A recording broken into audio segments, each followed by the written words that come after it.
Good morning. If you're just joining us, we will be starting momentarily. We're just letting everyone in from the wait room. We'll begin shortly. Thank you.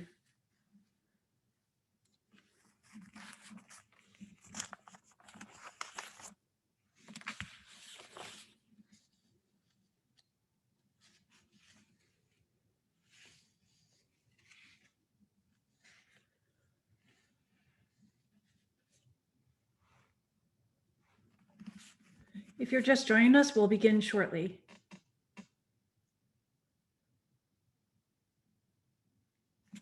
All right, it's time to begin. Good morning. Today is Tuesday, April 20th, 2021. It is 9:30 a.m. This is a special meeting of the Los Angeles Board of Police Commissioners. Madam Secretary, would you call the roll, please? Good morning, Commissioner Decker, Present. Commissioner Bonner, Here. Commissioner Briggs. Present. Commissioner Kalanche. Here. And Commissioner Sobroff absent. Let the record reflect that we have a quorum. Also present, we have the Executive Director, the Chief of Police, the Inspector General, and the City Attorney. Madam President. Thank you very much, Madam Secretary, and welcome to everyone joining us this morning. We appreciate you joining us. Before we begin our agenda, a few reminders. All public comment will be heard during item 2 on the agenda, to which we will dedicate a total of 45 minutes. Members of the public will have 1 minute per agenda item for a maximum of 2 minutes total. And at the request of the speaker will be given 1 additional minute for general public comment for a maximum of 3 minutes total. Members of the public who participate in public comment are reminded that they can speak to any item on the agenda or a matter within the jurisdiction of the Board of Police Commissioners. Public comment is your opportunity to address the board. So you are free to express your opinion on matters before the board and generally express when you disagree with other opinions that are expressed. However, directing your comments to other individuals who have spoken or attacking others who have expressed their opinion will be deemed off topic and your public comment period will be concluded. The public, as you know, can participate in this meeting in one of a variety of ways, and these are all outlined on the agenda. Written public comment can be submitted in advance of any meeting and can be sent to policecommission@lapd.online. If you have logged into this Zoom call today, you can raise your virtual hand, or if you called in using the phone number associated with the Zoom meeting that is listed on the agenda, you can press *9 if you wish to speak on an agenda item. If you wish to just listen to the meeting, of course, you can call into one of the numbers listed on the agenda that are designated for call-in and listening purposes only. As we begin today, I do want to recognize that Officer Sergeant Anthony White passed away in the past week due to complications of COVID-19. This is a reminder of the toll COVID-19 has taken both on the department and the impact it has had on communities throughout the city of Los Angeles. This is a highly deadly disease, and our condolences we express to his family and to his friends and to all of those suffering the loss that this year has brought, the loss of a loved one that was ravaged by this disease or other losses due to illnesses or incapacity. We are deeply sorry for that loss and for the loss that our entire community has suffered in this last year. I'm sad to start on such a solemn note, but it is frequently where we need to begin. And Chief, I know you'll be speaking more about the sergeant, but I did want to express our condolences. With that, Chief of Police, your report is the first item on today's agenda, sir. Madam President, thank you. And as I do each week, I will address the COVID update, significant instances, as well as crime statistics and personnel strength. And thank you on your words on behalf of the Board of Police Commissioners. We did lose last Thursday Sergeant Anthony White from Transit Services Division. He represents the 9th member of our organization that's been lost to this pandemic over this last year. Anthony White spent 31 years with the organization. He worked transit services, but he worked many other positions before that and was a respected member of this department. The outpouring of love and support from throughout the organization, the grieving has also been ongoing. This is a man who leaves behind a wife of some 19 years, as well as two young children. And so this loss compounds not only the loss of this to this department, but to his family.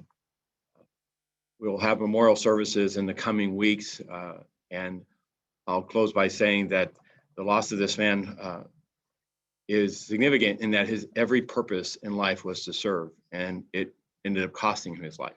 It points to the demonstrated dedication of our people, the challenges and risks that are out there, and of course, also my responsibility as a chief to do everything possible to provide for safeguards, to provide for equipment and standards and operating practices that does everything possible to reduce this risk. As I do each week, I will speak to how that risk is impacting us as an organization. I'm happy to report that the slowing and continued slowing of the rates of new infection has continued. This week, we have a total of 2,691 members of the organization that are COVID positive, and that represents an increase of 2 additional personnel from last week. Both those individuals were sworn members of the organization. All are presently recovering. We have one officer, who is currently in a hospital setting and is recovering from this. I'm happy to report that 79 people are at home recovering, which is essentially flat. So the pandemic has not worsened, it is flattened, and we're now seeing some retraction of it. Regarding our vaccination efforts, this week we now have 6,264 members of the organization who have had at least the first dose of the vaccine. That's an increase of nearly 200. Last Thursday was our last day of the first vaccination process that has been ongoing now for well over a month. We have over 60% of the organization now that is provided at least the first dose and or has had a COVID positive finding and offers some level of immunization. We are continuing our outreach and engagement with all the rank and file, every member of the organization, encouraging them to seek the vaccine. There was a slight hiccup in that we had a scheduled day last Wednesday for a Johnson & Johnson protocol, in that when we surveyed members of our organization, they identified that there was a preference by some, recognizing the vaccine hesitancy that exists across America for that vaccine. Unfortunately, the night before, with CDC guidance and operating consistent with their guidance to hold or stop the distribution of that vaccine, we had to cancel that date. We believe we have about 1,000 personnel that were interested in taking that vaccine. We will continue to monitor this situation closely with our fire department partners as well as Department of Public Health, and look forward to the Johnson & Johnson vaccine coming back into use, recognizing the 6 million plus individuals that have received that vaccine across the country. And while there were these 6 instances, and we certainly understand the caution that's been applied, we look forward to bringing that back on in our effort to achieve widespread use of this vaccine throughout the entire organization. I want to move over next to significant instances. We had an unintentional discharge that was non-tactical. That is a fancy way of saying that an officer's weapon was fired when he or she did not intend to, as an accident. And they were not engaged in any type of tactical, meaning they weren't moving or making an arrest or affecting any type of police action. This happened in the Pacific area of LAPD on the 10th of April at about 3 o'clock in the afternoon in the area of 7th Avenue and Broadway Street. There, special weapons and tactics officers were completing an arrest of a barricaded man with a gun radio call. And after the end of that arrest, the officers were moving an armored vehicle. That's a vehicle that's used as part of an effort to surround a location and effect an arrest of someone who's barricaded inside. And while they moved that vehicle, they moved it from the location of the arrest to a nearby command post. And prior to the officer exiting that vehicle, he placed his rifle on what is a sling. It's essentially a belt that attaches to the weapon itself. And in placing it in front of him, he stepped out of the vehicle, and reportedly the rifle discharged 1 round into the ground. He immediately notified his supervisor, provided a public safety statement as to what occurred, and the area was secured. Force Investigation Division did respond and are conducting the investigation. Fortunately, no one was injured as a result of this, This is a investigation that will include a thorough review of facts and circumstances, will be reviewed by the chain of command, finding by myself, and ultimately heard before the Board of Police Commissioners for an ultimate determination. The other significant event, in the interest of time, I'll limit to a recent court decision that was issued yesterday by the Federal District Court Judge Consuelo Marshall. In her order, she partially granted a temporary restraining order related to the use of the 37mm and 40mm less lethal launchers. This stems from a case involving Black Lives Matter versus City of Los Angeles et al. In the court's order, it identified a number of restrictions, many of which are currently and are consistent with department's existing protocols, while others appear to be more restrictive. Overnight, the department, in concert with the city attorney's office, reviewed the court's order and prepared a department-wide directive to our personnel. That directive has now been issued this morning. The directive is specific to public demonstrations and crowd control situations and includes an immediate moratorium on the use of the 37mm launcher. That launching system is a less lethal munition that is deployed towards a hostile crowd and is non-specific to an individual. We believe in the court's order that its restrictions as to the use of that system effectively causes us to issue this moratorium. Additionally, the directive also reemphasizes existing department protocols that were included in the court's order, such as a requirement that any officer who uses a 40mm less lethal launcher must have completed training, as well as prohibited areas of the body the launcher must not be used or targeted against, such as the head, the neck, eyes, face, or spine of a person. The directive finally, the directive restricts the use of the 40mm less lethal launcher only on persons who pose a threat of serious bodily injury to others, including police officers. Now, we're pending a further, much more detailed review of the court's order, as well as a response to the court. But in that interim, we're directing our personnel to follow the court's order in its entirety. Now, this will be followed up with not just the issuance of a DOC notice, Department Operations Center, as well as an Office of Chief of Police notice, but we'll be in further discussions with our command and staff officers for roll call discussions with all of our personnel throughout the organization, given the court's order and its requirements.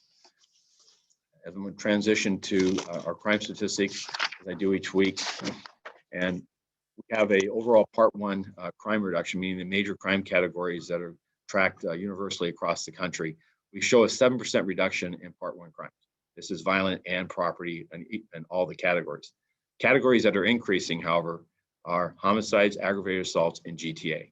This is consistent with my earlier reports. In regards to our homicides, we have approximately a 29% increase year to date. That's 24 additional homicides this year versus last year. Those homicides, the increases are primarily in gang-related homicides, which have a 46% increase. 60 of the 105 homicides we attribute to being a gang-involved, gang-related homicide. Additionally, persons experiencing homelessness. We've identified 16 instances in which the victim of that is a victim of a homicide is a person experiencing homelessness. Lastly, in regards to the influences of this, it's frankly too many guns in too many hands.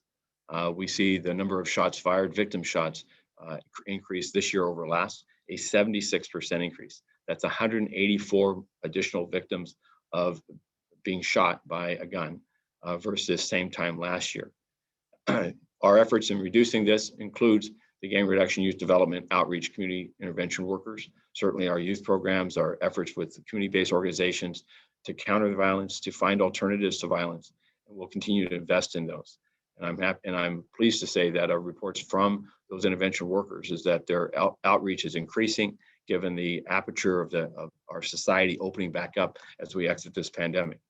Additionally, I'm encouraged by the mayor's remarks last night in regards to the state of the city and his dedication to expand investment in critical areas of gang reduction youth development, particularly ambassadors and service community intervention workers to stem this violence and to promote peace and the peacemakers that we know that they can be in our communities. Lastly, in regards to our enforcement efforts, we continue to find too many guns on people as we move through the streets. Our weapon arrests are up 93% from the same period last year. That's 1,714 individuals that were arrested this year carrying a weapon.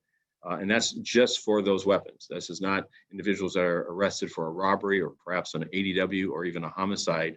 And homicide arrests are also up that were armed with a handgun. This is just solely possession of a weapon alone.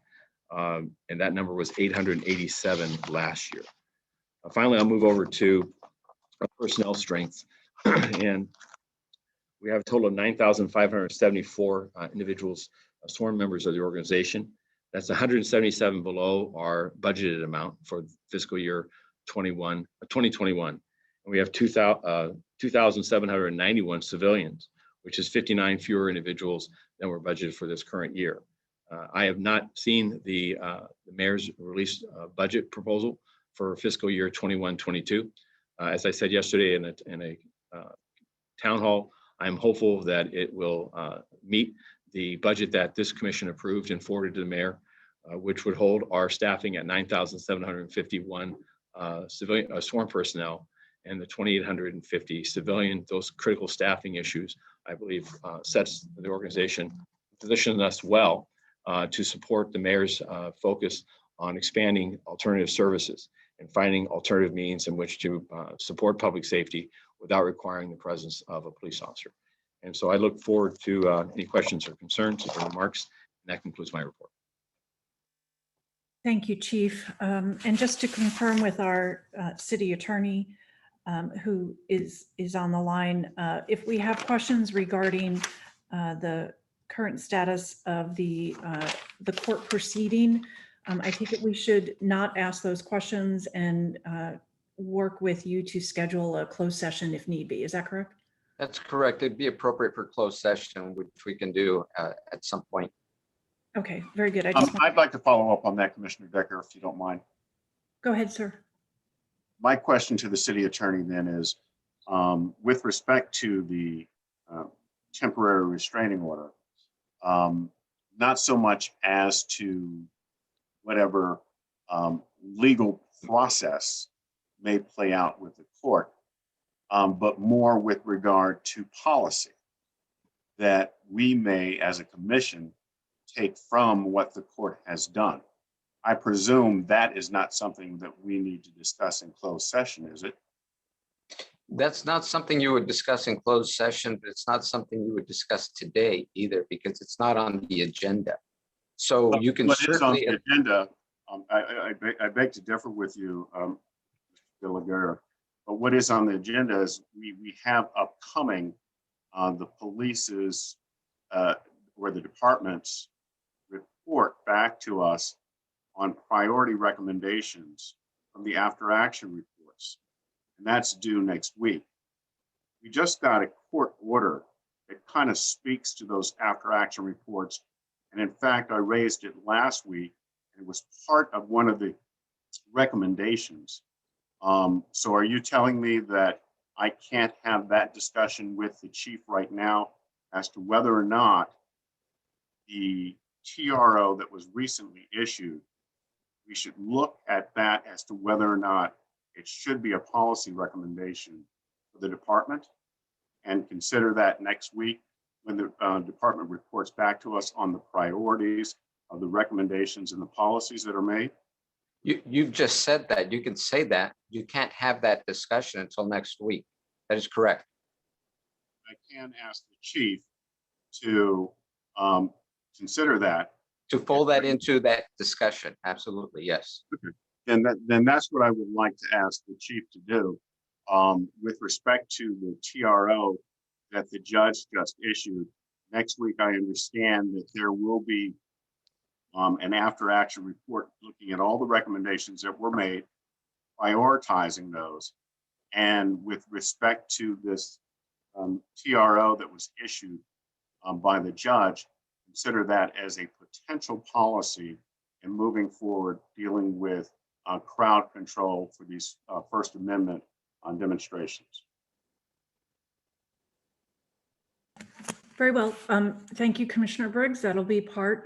It is, Yes. as we know from the recommendations last week, that is part of the recommendations were to review all of the non-lethal uses or tools that are used by the department and to do a full assessment of them. And I think that is incumbent upon this commission to do so. And next week we'll receive those priorities. And then we begin the hard work of working through all those priorities and developing the appropriate policies and such, and having those debates and conversations. So thank you, Commissioner Briggs. I only have one question for the chief regarding your report, sir, and it was with respect to the grid team. You talked about the mayor's budget increasing the funding for grid, which I think we all think is a very positive step forward.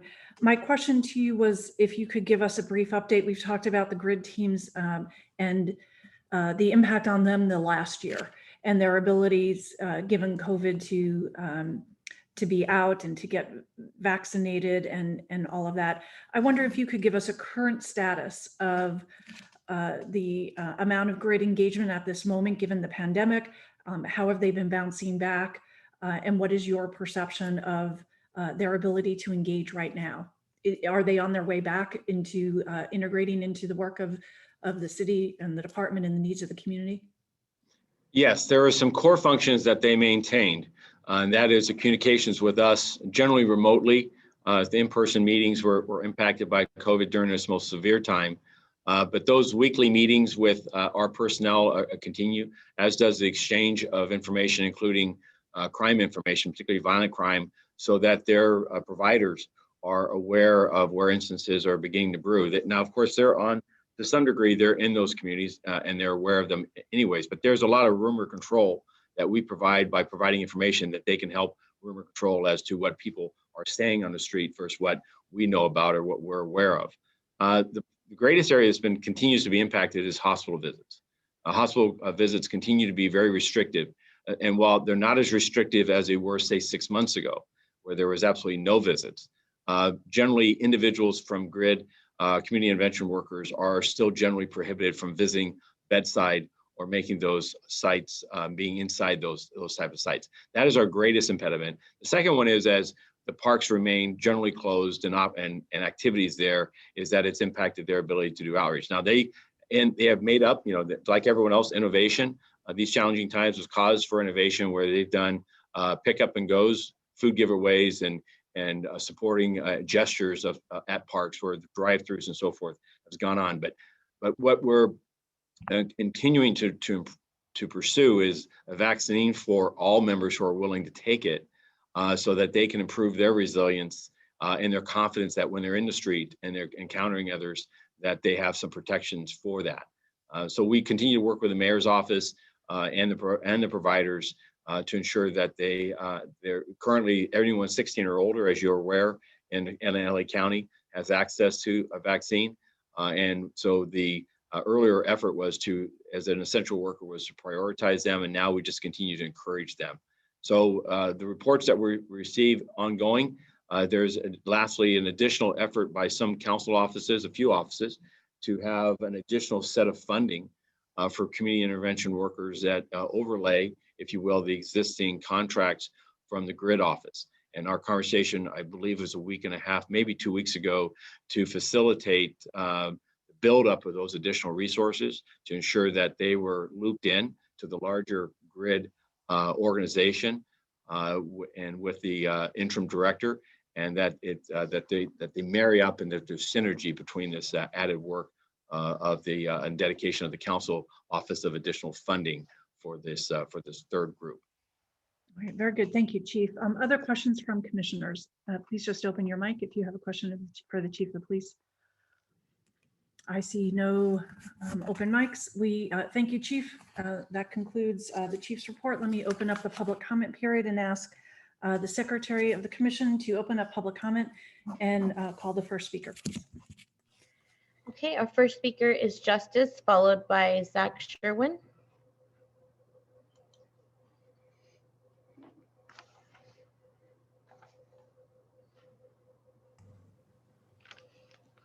Hello? Hi, what items would you like to speak on? 1, 2, 3, 4, 5, 6, 7. Okay, 3 minutes. Morning, Chief.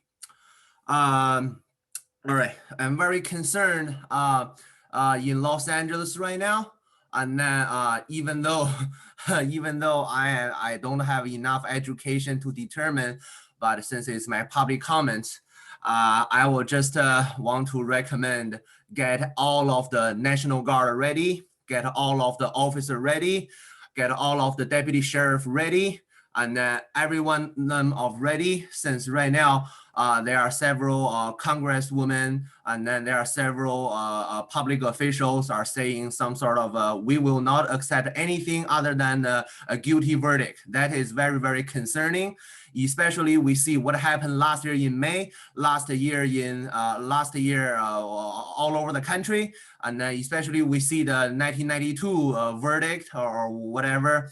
Especially we seen the OJ verdict. So right now, I just want to make sure all of the chief, all of the commissioner, all of the National Guard, everybody is 200% ready. We will always prepare for the worst of the worst.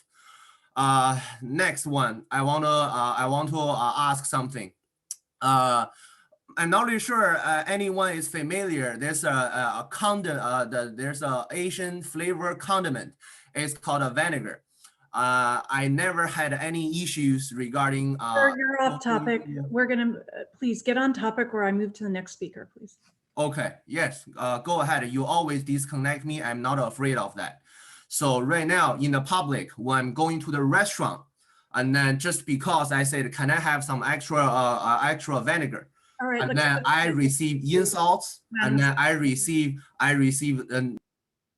Next speaker, please. Okay, our next speaker is Zach Sherwin, followed by Star.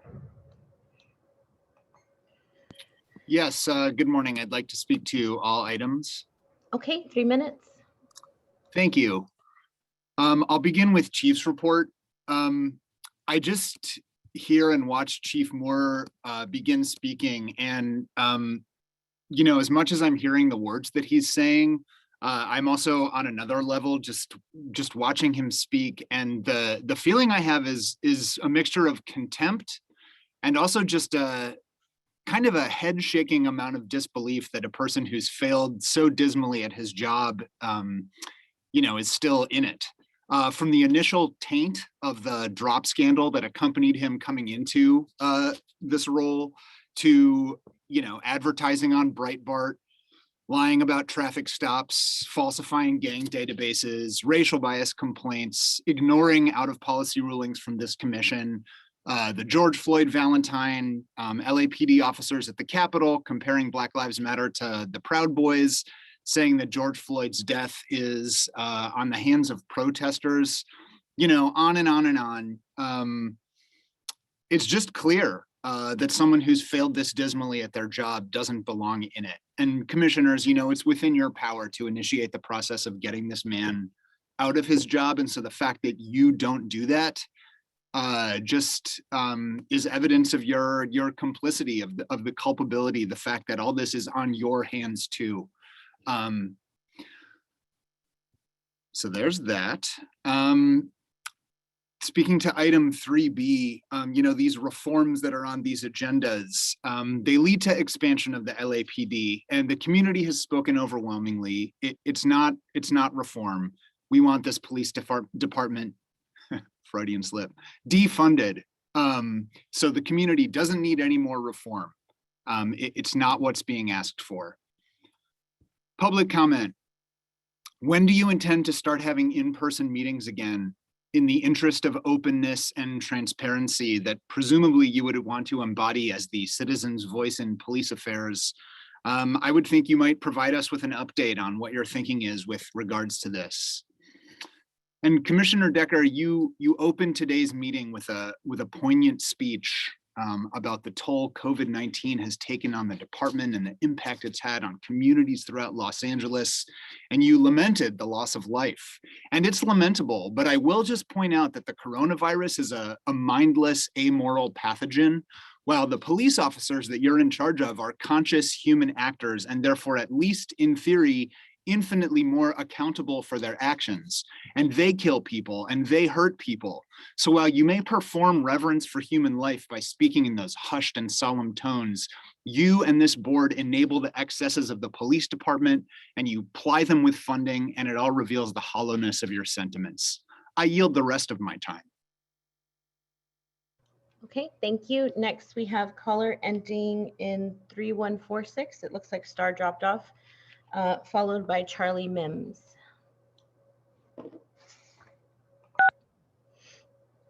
Hi. Hi, what items would you like to speak on? Okay. Not to the secretary. However, I will start this. I'd like to speak on Chief's report, public input, and public. Do you think that is, de-escalation? Because most of the police department engages everybody with that tone, and it's not de-escalating anything. You took up Jacobo Cedillo. That's the same as George Floyd. The LAPD killed a guy who was on some drugs. They sat on him and then he died. And there was no protest. So I wanted to comment on Orduno. There was a gentleman, Orduno, he shot some people, but there was a patrol right around the corner. So when Orduno ran with his buddy, they ran right past a police officer. So I thought it was good that there was a patrol there because they actually got the guy, right? But what Orduno did is no different than what happened to Eric Rivera, Rosario Mack, or Daniel Hernandez. Today, on today's closed session, you had 3 officers shoot another guy with 15 bullets, or they shot 15 times for 4.5 seconds. When Tony McBride shot Raymond Hernandez, she shot for 9 seconds. So that's not de-escalation. I'd like to see some work there done. Maybe you ought to put that in the handbook. Remember when they were talking about in 19 about how they were going to change everything because there was a lawsuit in Oakland and it was supposed to come up in 2020, and now in 2021, you still haven't talked about what we talked about in 2019 for de-escalation. So there are some problems. Did you get the chief's cam with the mayor toilets cam? So we know what you two talk about behind closed doors when there's not a report camera, a media camera around. We need to have a toilet mayor cam and a police chief cam that's on 24 hours a day, so we know what you're saying in the bathroom. Eileen needs a cam too. We need an Eileen cam so we know what Eileen says every time she's in the bathroom talking to somebody. Well, we don't know. That's important. We need to expand. You need to take 350 calls on Tuesday till 5 p.m. When you take care of your business, come back to the phone, and we talk until 5 p.m. That's American. You people are un-American dupes. So we've got some problems. Okay. The chief said that the LAPD is number 1, right? With policing. Well, it's got to change here first. If it's number 1, it's not changing. It's trying. Okay, thank you. Next, we have Charlie, followed by Betty Lay.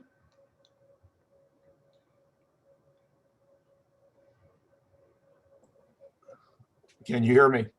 Hi, yes. What items would you like to speak on? I'd like to make some general comments and also speak on some of the agendized items. Okay, 3 minutes. Thank you. My name is Charlie Mims. I'm chair of the Coalition of City Unions. We represent most of the civilian members in the police department and our unions in the coalition are SEIU Local 721, AFSCME Council 36, the Building and Construction Trades County, Council of Los Angeles and Orange Counties, LIUNA Local 777, the Operating Engineers Local 501. Just as a general comment, we support our members in the police department and we support the role of the police department in safeguarding the communities in the city of Los Angeles. In particular, I'd like to comment on item 3D, the department's report on the personal use of social media.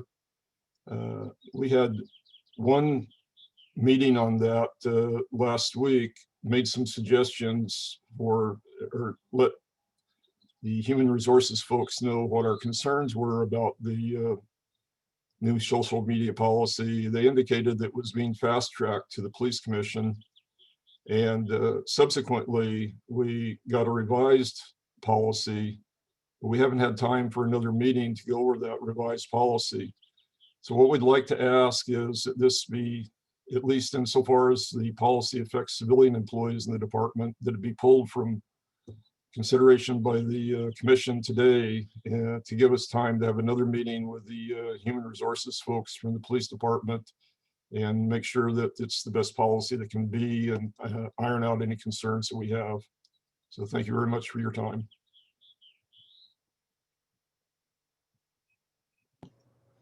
Thank you. Okay. Next speaker, please. Thank you. Next, we have Betty Lay, followed by Bill Cotter. Can you hear me? Hi, yes. What items would you like to speak on? I'd like to speak on police report, general comment, and I guess that's it. 2 minutes. Okay, 2 minutes. Thank you. First off, my sympathy goes to the family and my Blue family for Sergeant Anthony White. And I want everyone to know that I do support Chief Moore. I support all the men and women in blue. We need to protect them. We need to respect them. It's very, very important. And all these violent protesting is not good for the community. It's not good for our human race. We have but one race, human race. Everybody needs to acknowledge that. And I totally support the items on the agenda today. And it's just very, very important that we get the word out. We need to stop these violent protestings. That's not good for you. It's not good for me. It's not good for our community. I thank you very much for your time. And at that point, please stay safe, stay healthy, and I yield the rest of my time. Okay, thank you. Next, we have Bill Cotter, followed by Steve Rogers. All right, thank you. I'd like to address all the items, please. Okay, 3 minutes. Each week for the last couple of weeks, we've been hearing pretty horrific details on gun shootings, confiscations. The number just keeps going up and up. The one thing I'm not hearing each week, though, is what is the department doing about it? I keep hearing about more restrictions on things like, traffic stops and things along that line, which historically in the past have helped take some of these weapons that are killing the civilians off the street. But with more and more restrictions being put in place, it appears that more and more guns are out there because people just have no fear of carrying one. If they get caught, nothing's going to happen to them because they don't get prosecuted. So I wish the commission would come up and redefine a policy that is more aggressive in doing something to take the guns off the street and not just talk about guns on the street week after week. It seems to be a non-ending policy that we're just running on a treadmill right now. And I really wish you would come up with something aggressive to address this rather than just continue to report it. Another issue on the thing is the personal use of social media. I know in the past that there have been officers that have really tried to let the community know what's going on, what some of the reasons are, why they can or can't do something, some successes that they've had in helping people that needed help and explaining some of the things that they're doing, which may not always be clear from a civilian point of view. Because some people were upset because they used the word transient or homeless, that sort of thing. They were told not to be able to make these comments anymore. I think social media can go a long way to explaining why something happened that is not immediately apparent in a 30-second YouTube clip. And I would really hope that you come up with a policy that lets people explain things and discuss things and be able to give the other side of the story. Finally, for the folks that continually talk about defund the LAPD, reform is one thing, defunding is another. If you defund the LAPD and you get your car stolen, you're never going to see it again. You defund the LAPD and somebody rapes your wife or loved one, nobody's ever going to bring them to justice. You defund the LAPD, people are going to stop paying any attention whatsoever to speed laws, stop lights, stop signs, anything along that way.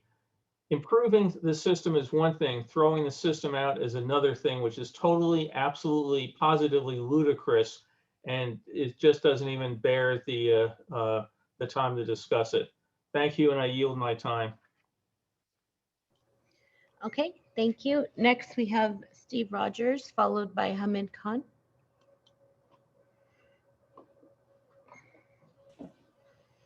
Good morning. I'd like to speak on 1, 2, and 3.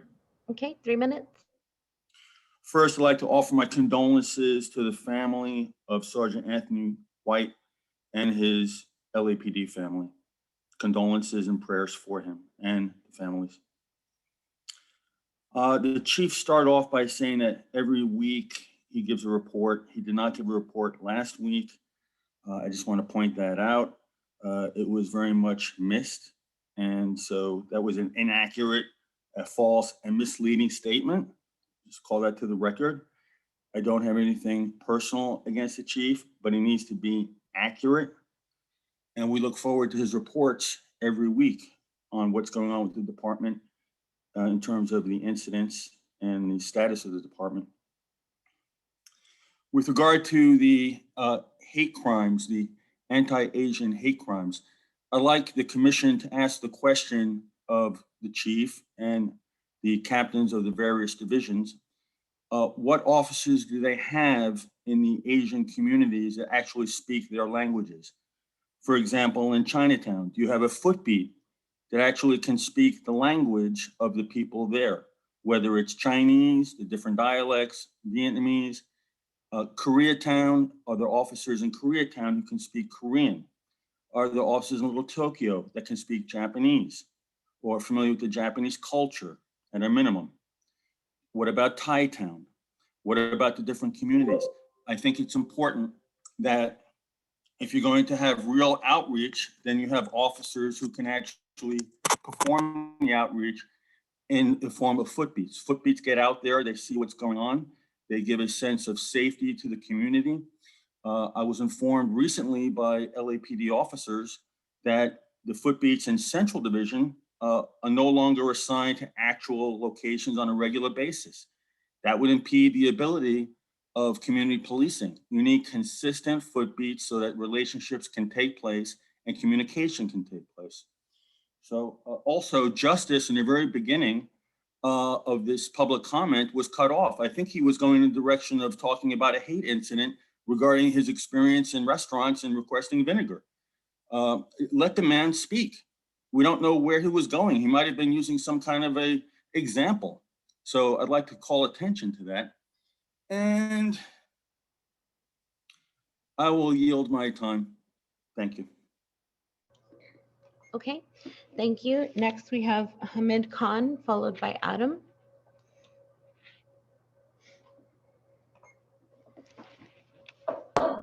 Hi, can you hear me?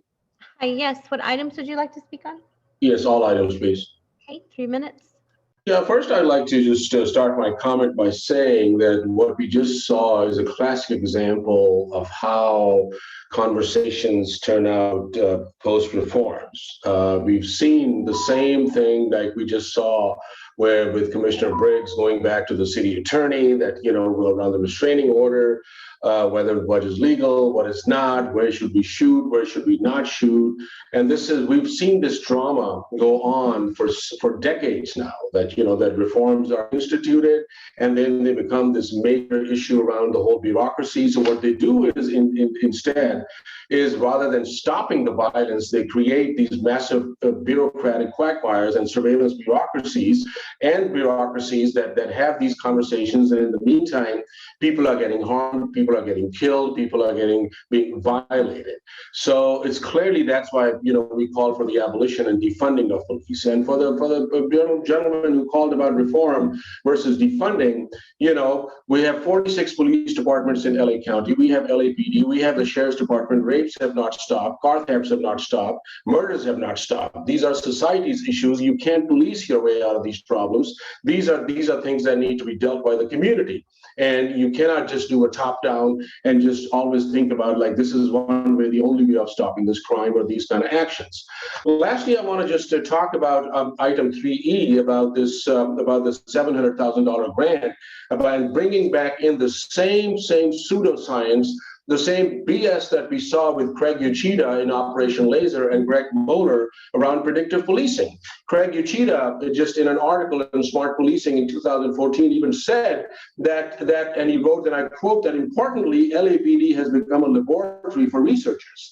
So now, and this is what Michael Moore said as well, that when Operation Laser was dismantled because of the communities rising up and organizing and forcing the LAPD to dismantle Operation Laser and Chronic Offender Program, it was exactly what Craig Uchida had built when he equated community members to tumors in the community. And now we have going back again to the same failed strategies of trying to create an algorithm to predict this thing.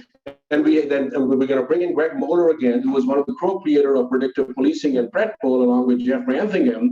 And we had 450 academics. I mean, Bonner, you absolutely remember that, who had written against this kind of pseudoscience and garbage back in late 2019, which led to the dismantlement of predictive policing. The whole world has discredited algorithms that they cannot be used in this policing. So here we go again, going back, give them more money, let them experiment on the people of Los Angeles, and let them engage in more violence, in more murders, and more just violating people's rights. Okay, thank you. Next, we have Adam, followed by Michelle Hope Walker. Hi, can you hear me? Hi, yes. What items would you like to speak on? Could I speak on all of them? 3 minutes. Great. I was worried you were going to say no. Thanks, Becky. I know we're not supposed to direct comments at other callers, but I just want to say hi, Hamid. It was good to hear from you. I miss you, man.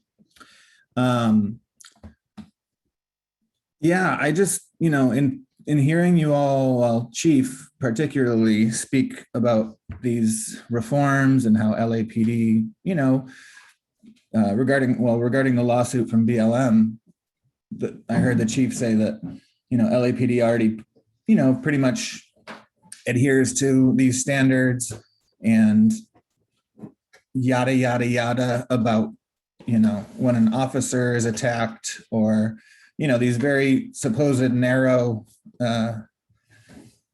definitions of when these less lethals can be used. But we've all seen time and again in the past year, you have all seen, I would hope, as the oversight board, Chief Moore come into this meeting and talk about officers being targeted with violence to, change the narrative of what's actually been happening on the street. So it doesn't matter any type of these bullshit reforms that you guys write into your, as a brand new procedure in your manual, it doesn't mean anything.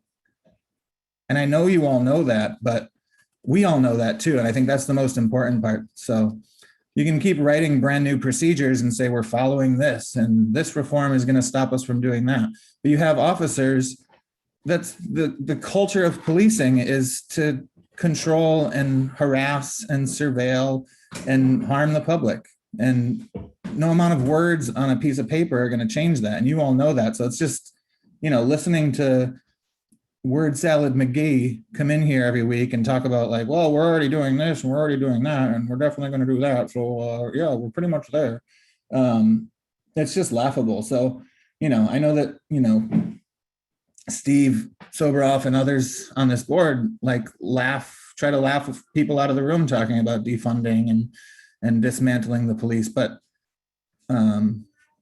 you know, you're serving as this board that all you're doing is giving more money to this department. All you're doing is guaranteeing more harm done to the community by funding this department. You can call it procedural reforms, you can call it whatever you want, but that's the truth that's happening. And yeah, I just want to say too, you know, feel bad for anybody whose family is going through the death from COVID. My partner's a nurse who has been taking care of COVID patients for a year, and to see LAPD officers out on the street not wearing masks, like, I mean, what the fuck you gonna expect?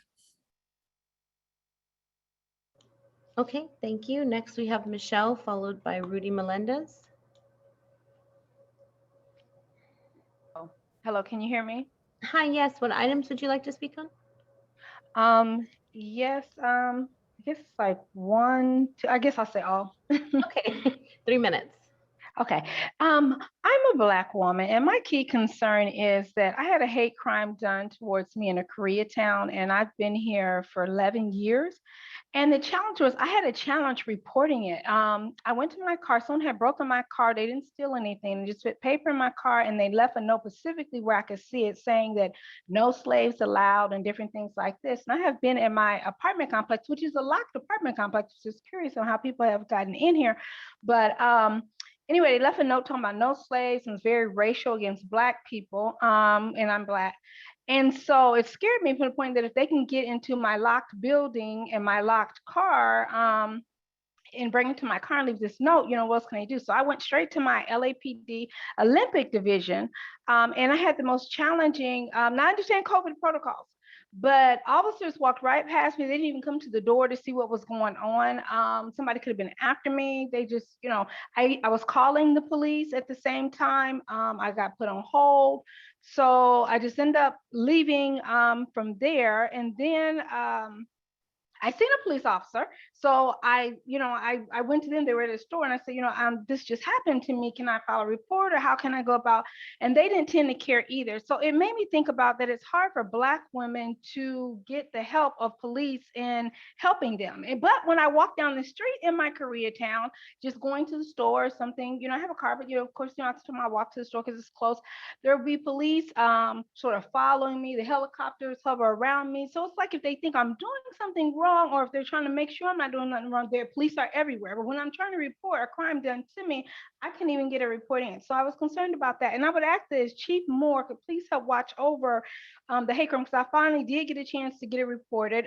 Officer Morris was great. He made me just love LAPD because he was so good when he came and took the report the second time that something was done to me, hate crime related.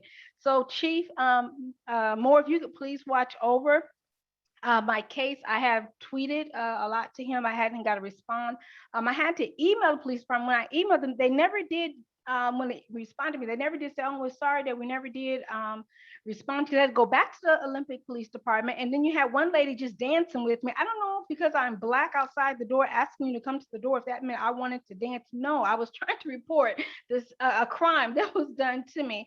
I had police officers just wave me away, and this was in the daytime. They didn't come help me, but our same police department, somebody was outside and they came out and shot him or something. I don't know what was going on, but my thing is, it was hard for me as a Black woman getting help. So that makes me concerned about other Black women when we're just trying to get help and report that we're ignored, but yet they're looking at us all the time as thinking we're going to do something and follow us when I think we're going to do something. So you could please help Michelle Walker, Chief Moore. Thank you. Chief, before we move on to the next speaker, Madam Secretary, Chief, could you kindly have some follow-up done on Ms. Walker's case and have somebody reach out to her? I will. Thank you. Thank you very much. Please proceed with the next speaker, please. Okay, next we have Rudy Melendez, followed by Jason R. Hi, good morning, everyone. Thank you. My name is Rudy Melendez. I'm calling as a San Fernando Valley stakeholder and a family that supports law enforcement in our city. And just wanted to remind everybody that we support law enforcement in the city of Los Angeles. We want our law enforcement to protect us and patrol our communities. We are seeing lots of crime in our neighborhood, catalytic converter thefts, broken and smashed windows, all the issues that the some of the criminal elements in the transient encampments are causing us. And it's just been a real difficult situation for everybody, but I wanted to remind those that are here today and are on the call that not everybody wants to defund the police, not in my community. We like our police officers, we want them, we believe in what they're doing. They're not perfect, but you know, there's a lot of crime in this world, a lot of bad people out there, and we need somebody to sort of keep in mind on what's going on. And so I just wanted to take a moment here to say thank you to Chief Moore and to all the law enforcement officials in Los Angeles and Los Angeles County for keeping our community safe. Thank you very much.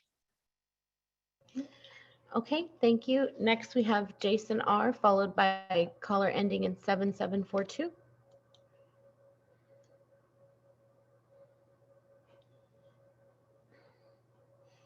Jason, you're on. All right, let's come back to Jason. Okay, caller ending in 7742.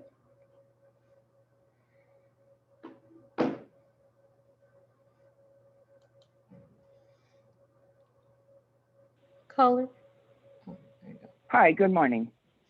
I'd like to speak on the chief's comments or chief report and general comments, please. Okay, 2 minutes. Okay, it's crystal clear each time I attend one of these meetings that there is a great need for more mental health facilities. I support Chief Moore to keep our community safe. LAPD is diverse. They're professional, and yes, every once in a while things go bad. I think the community needs to take responsibility for that as much as the police do. We have anarchy on our streets, and we have very hardened gangs and criminals running amok.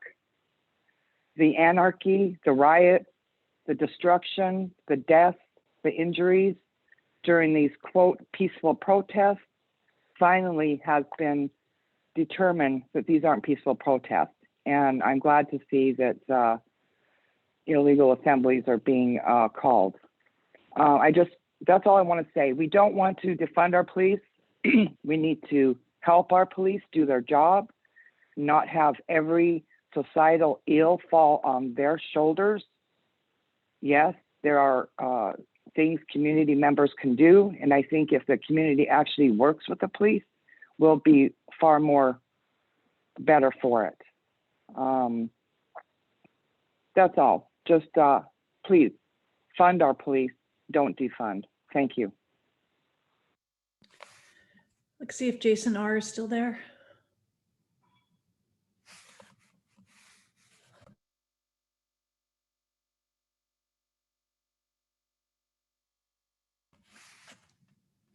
Looks like not. Why don't we move on then?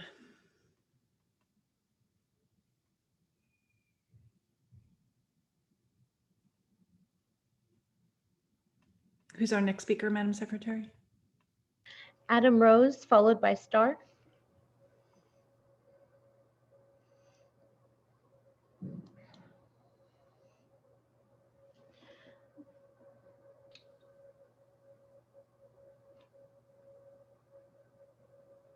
Adam, you're on. Yeah, good morning. Hi, what item would you like to speak on? I'd like to read a letter that addresses all items on the agenda. This morning, a letter is being sent to Chief Moore, along with other law enforcement and government leaders across Southern California.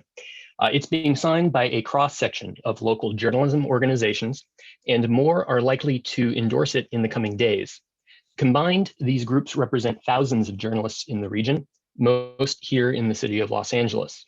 This coalition is notable for its diversity, but also for its broad consensus. I represent one of these groups, and I was asked by the coalition to share it here for the record, as it's also being shared in other public meetings today and throughout the week.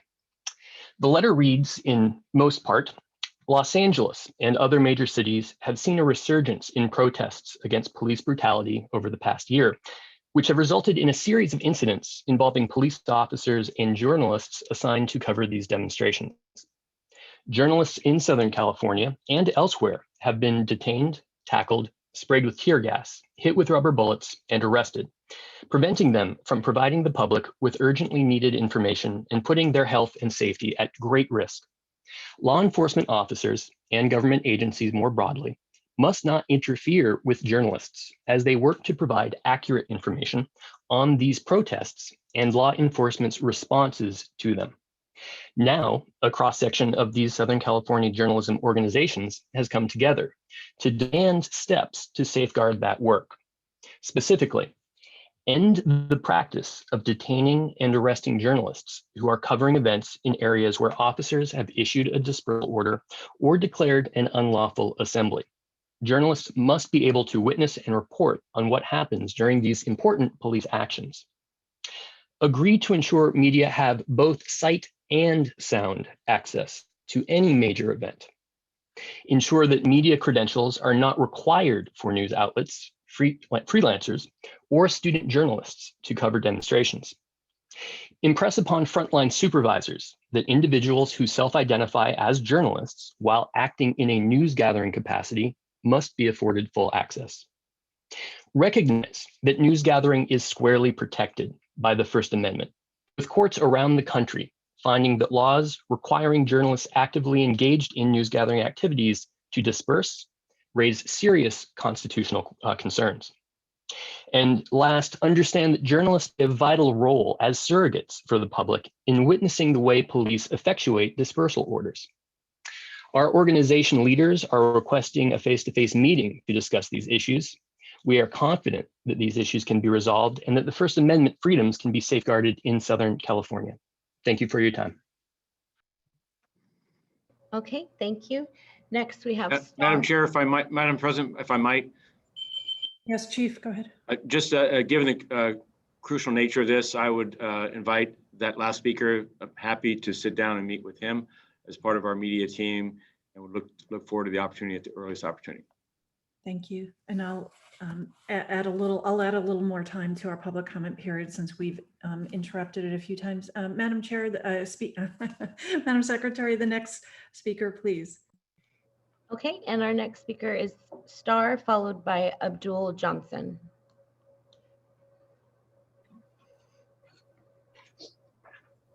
Hi, can you hear me? Hi, yes. What items would you like to speak on? The chief's report, please, and general comment. Okay, 2 minutes. Okay, thank you so much for your time. I really appreciate it. I just, my condolences go out to the officer that died of coronavirus. We're all heartbroken over that, and all the other officers. It's unfortunate that, you know, people call in spewing their hate and saying that officers are the spreaders of coronavirus, which is just so malicious and so wrong. These officers don't have the opportunity to work from home. They are out in the streets. They are out getting infected. They are out in the elements, and they do wear their masks, and we should thank them. But, you know, for the rest of the people sitting at home that have the option to work from home, these officers endure a lot, and these officers face this every single day. This is the reason why they're getting sick. They have no choice. They have to be out to protect us. We support our LAPD.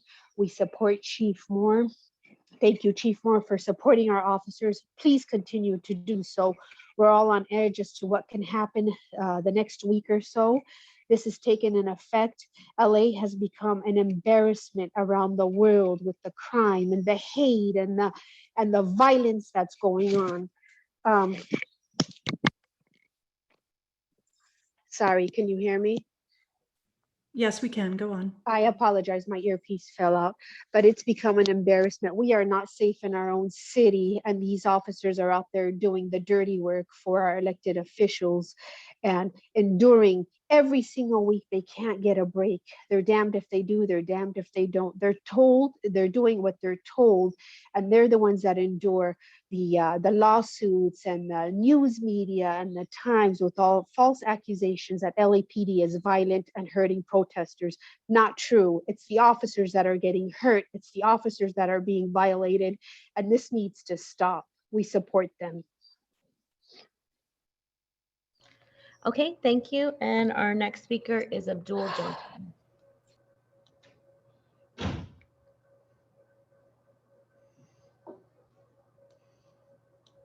Abdul Johnson, you're on. Good morning. My name is Abdul Johnson. I would like to speak to item 3B on behalf of the LA City Coalition of Unions. I'm the field director for AFSCME, District Council 36, and just want to echo the comments of the previous caller, Charlie Mims, in giving us an opportunity to meet with HR to review the social media policy as it relates to the civilian employees, and would appreciate if the commission afford us that opportunity. Thank you. Thank you. And I believe that was item 3D, the social media policy. Commissioners.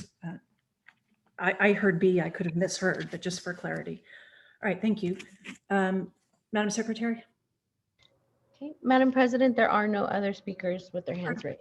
Thank you very much. We'll proceed then. Thank you. That concludes the public comment portion of our agenda for today. Thank you to everyone who called in.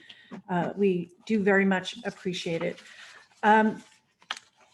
Commissioners, before we begin the rest of our agenda, I'm going to ask, and before we call up different speakers, I'm going to ask whether you have questions on items that are at the end of the agenda, so that if we don't, we can take votes on those matters and allow those individuals who are waiting to go back to their duties. And so I'm going to ask with respect to F, G, H, I, and J, starting with F to the end of the agenda. If you have any questions, that's fine. I just thought I'd try in the interest of efficiency to allow people to return to their duties if there are no questions. So F, G, H, I, and J, if there are no questions on those matters, I'm going to call them in order. I'll have a question on J. On J. All right, I'll hold J then. Thank you, Commissioner Bonner. And with that, I'll just proceed in order, and I'll start with item F. So just to be clear, I'm going to call these for votes, F through I. And item F being first, the department's report regarding emergency crime scene cleanup services. The recommended board action is to approve the department's report. I will move it forward. Is there a second? Second. It's moved and seconded. All in favor, please say aye. Aye. Aye. Opposed? Very well, it passes 4-0. Thank you. Item G, the department's report relative to a grant application and acceptance for forensic science improvement. The requested board action is to approve the department's report and transmit to the mayor. I will move it forward. Is there a second? Second. It's moved and seconded. All in favor, please say aye. Aye. Aye. Opposed? That passes 4-0. Item H, the department's report relative to 2 donations. The requested board action is to approve the report and accept the donations. I will move it forward. Is there a second? Second. Moved and seconded. All in favor? Aye. Aye. Aye. Opposed? It passes 4-0. Thank you.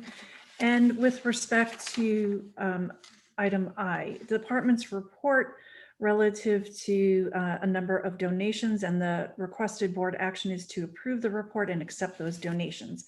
I will move the matter forward. Is there a second? Second. Moved and seconded. All in favor? Aye. Aye. Opposed? No, it passes 4-0. Thank you very much. Commissioner Bonner, may I ask you on item J, do you think it is a short item, or do you think you have a number of questions regarding that? No, it should be a short item. And specifically, I'm wondering about, there's a reference to $5,000 shipping cost for military property acquisition. And I'm curious to know what that military property is and just a little background on that. Very well, particularly since the other items may take a bit of time for presentations. If those individuals are available, let's call them up. Madam Secretary, for item J, I believe that's Chief Zarconi, perhaps Chief Pitcher, and Mr. Brennan. They may be in a room together, I'm not sure. If they are available, let's see if we can deal with item J. I see Chief Zarconi is here. Chief, if you could open up your video, and there's Chief Pitcher as well. Welcome. See Chief Pitcher. I think Chief Zarconi, you're with us. Are you, sir? I am. Can you hear me? We can hear you. Can't see you, but we can hear you. Okay. I'm not seeing a camera icon here. I'm sorry. Well, that's okay, sir. What we're going to do is proceed. I hope. There we go. I just found it. Oh, very good. Thank you, Chief. And I don't know if you heard Commissioner Bonner's question. If not, I'll ask him to. I did. Regarding the military acquisition and the $5,000 for shipping costs, the military acquisition program is something that we will use on an as-needed basis, and anything that we acquire does need to go through council and commission approval. We are not out there acquiring military type gear that does not meet a legitimate law enforcement purpose. And recent past things like a forklift have been acquired. UPR rifles have been acquired, and we recently incurred costs to ship rifles back after the department is no longer using those. So it could be anything that the military has that we have to acquire, and it's always brought up on an as-needed basis and submitted for approval. Can you also just briefly, since you raised the what's the rifles? I'm not familiar with that particular weaponry that you just mentioned. If you could explain that, and then also, is there anything in the queue right now, or is this being put in the expenditure plan in anticipation of potential costs? It is in anticipation. There's nothing in the queue right now. And with regards to the rifles, as you're aware, the UPR program enables officers to deploy a rifle once they've been trained and certified by the department. And there was a large allocation of rifles that were acquired from the military that were used for that purpose that had been pretty much obsolete and were deemed to be no longer useful, and they were shipped back. I think what I'm just a little unclear on is for example, in closed session, we're going to hear a case that involved a rifle. We also hear those cases occasionally. Are those the same rifles that are that you're referring to here, or is it a specialized equipment of some kind? So the only rifle authorized for use by the department is an AR-15 style rifle, and they are that type of rifle. The one in the case that you are referring to, it more than likely was not one of these military acquired rifles. It would have been a private purchase, which is the bulk of them that are out there. Got it. Okay. Appreciate that. And just that's different from the shotguns that are standard in a number of units, right? Correct. Yeah. Okay. I got it. Thank you. That's all I had. Thank you. Thank you, Commissioner Bonner. Commissioner Kalanje, your mic is open. Did that mean you have a question, or you're just getting ready for our next? No, I didn't realize it was open. Sorry. All right. No, that's fine. I just want to be sure if there are any other questions. Very well. The recommended board action is to approve the department's report and transmit to the mayor and city council. I will move it forward. Is there a second? Second. Moved and seconded. All in favor, please say aye. Aye. Aye. Opposed? Very well, it passes 4-0. Thank you. Thank you all very much. Appreciate that, Chief Zarconi and the other members of the team. Thank you. We will proceed with the regular agenda items. Members of the commission, before I start, and we will start with the hate crime report from Chief Pitcher. Madam Secretary, if you could ask him to join. I just want to let you know that at 11 o'clock, we have some family members associated with the cases that we will be hearing in closed session. We gave them a time certain so that they would not have to wait. But at 11 o'clock, we'll take a pause from wherever we are in the agenda and hear from those family members regarding closed session items. With that, I'm going to call up on our agenda item 3A, which is the department's report relative to the Asian Pacific Islander hate crime analysis report. Commissioners, you may recall we asked for a report back, and it is now before us today. Chief Pitcher, sir, would you give us a brief overview? The commissioners have all read your report, but if you could give a brief overview, we'd appreciate it. Yes, absolutely. Good morning, commissioners. As requested, Detective Bureau and the Hate Crimes Coordinator completed an analysis of all AAPI hate crimes and incidents for the calendar year of 2020. In that year, there were 15 hate crimes and 9 hate incidents, and you have before you and have already reviewed a 5-year comparison, the trends, hate crimes and incidents by year, by division, by individual crime and incidents. Just to give you a quick breakdown for the hate crimes and incidents for 2020, 9 of 24 of those total incidents did not involve a criminal act, and therefore they were classified appropriately as hate incidents. 9 of the 24 were investigated and classified as simple assaults and battery. They involved a criminal act and therefore were appropriately classified as hate crimes. 3 of the 24 incidents were investigated and classified as assaults with a deadly weapon and were also hate crimes. 2 of those 24 incidents were classified as criminal threats and obviously a criminal act. And 1 of those was a bomb threat, which is a criminal act, bringing you to total of 24 incidents, 15 that were hate crimes and 9 that were classified as hate incidents. When we're looking at it, we look at right now where they sit. Of the 15 hate crimes, 4 requested further investigation. Of those, 2 of those requests for further have been completed. 2 of those were filed by the DA and CA hate crime units, and 1 is still pending filing before the DA. 1 of the original 10 hate incidents, as you recall, there are 9. 1 was reviewed by the hate crimes coordinator through his review process, and it was reclassified as a hate crime. It met that threshold and was taken from the hate incident and made a hate crime and reclassified. The hate crime coordinator reviews every hate crime and incident for appropriate classification and investigation, thoroughness by reviewing all of the IRs, the investigative reports that come in through the field. He looks at the DCTS, the Detective Case Tracking System, that's the system that the detectives use to track their investigations and record their entries and follow-ups. He looks at every single follow-up report that is related to a hate crime or hate incident. He looks at all arrest reports and filing documents that come across from the DA and the CA to make sure that everything is appropriate.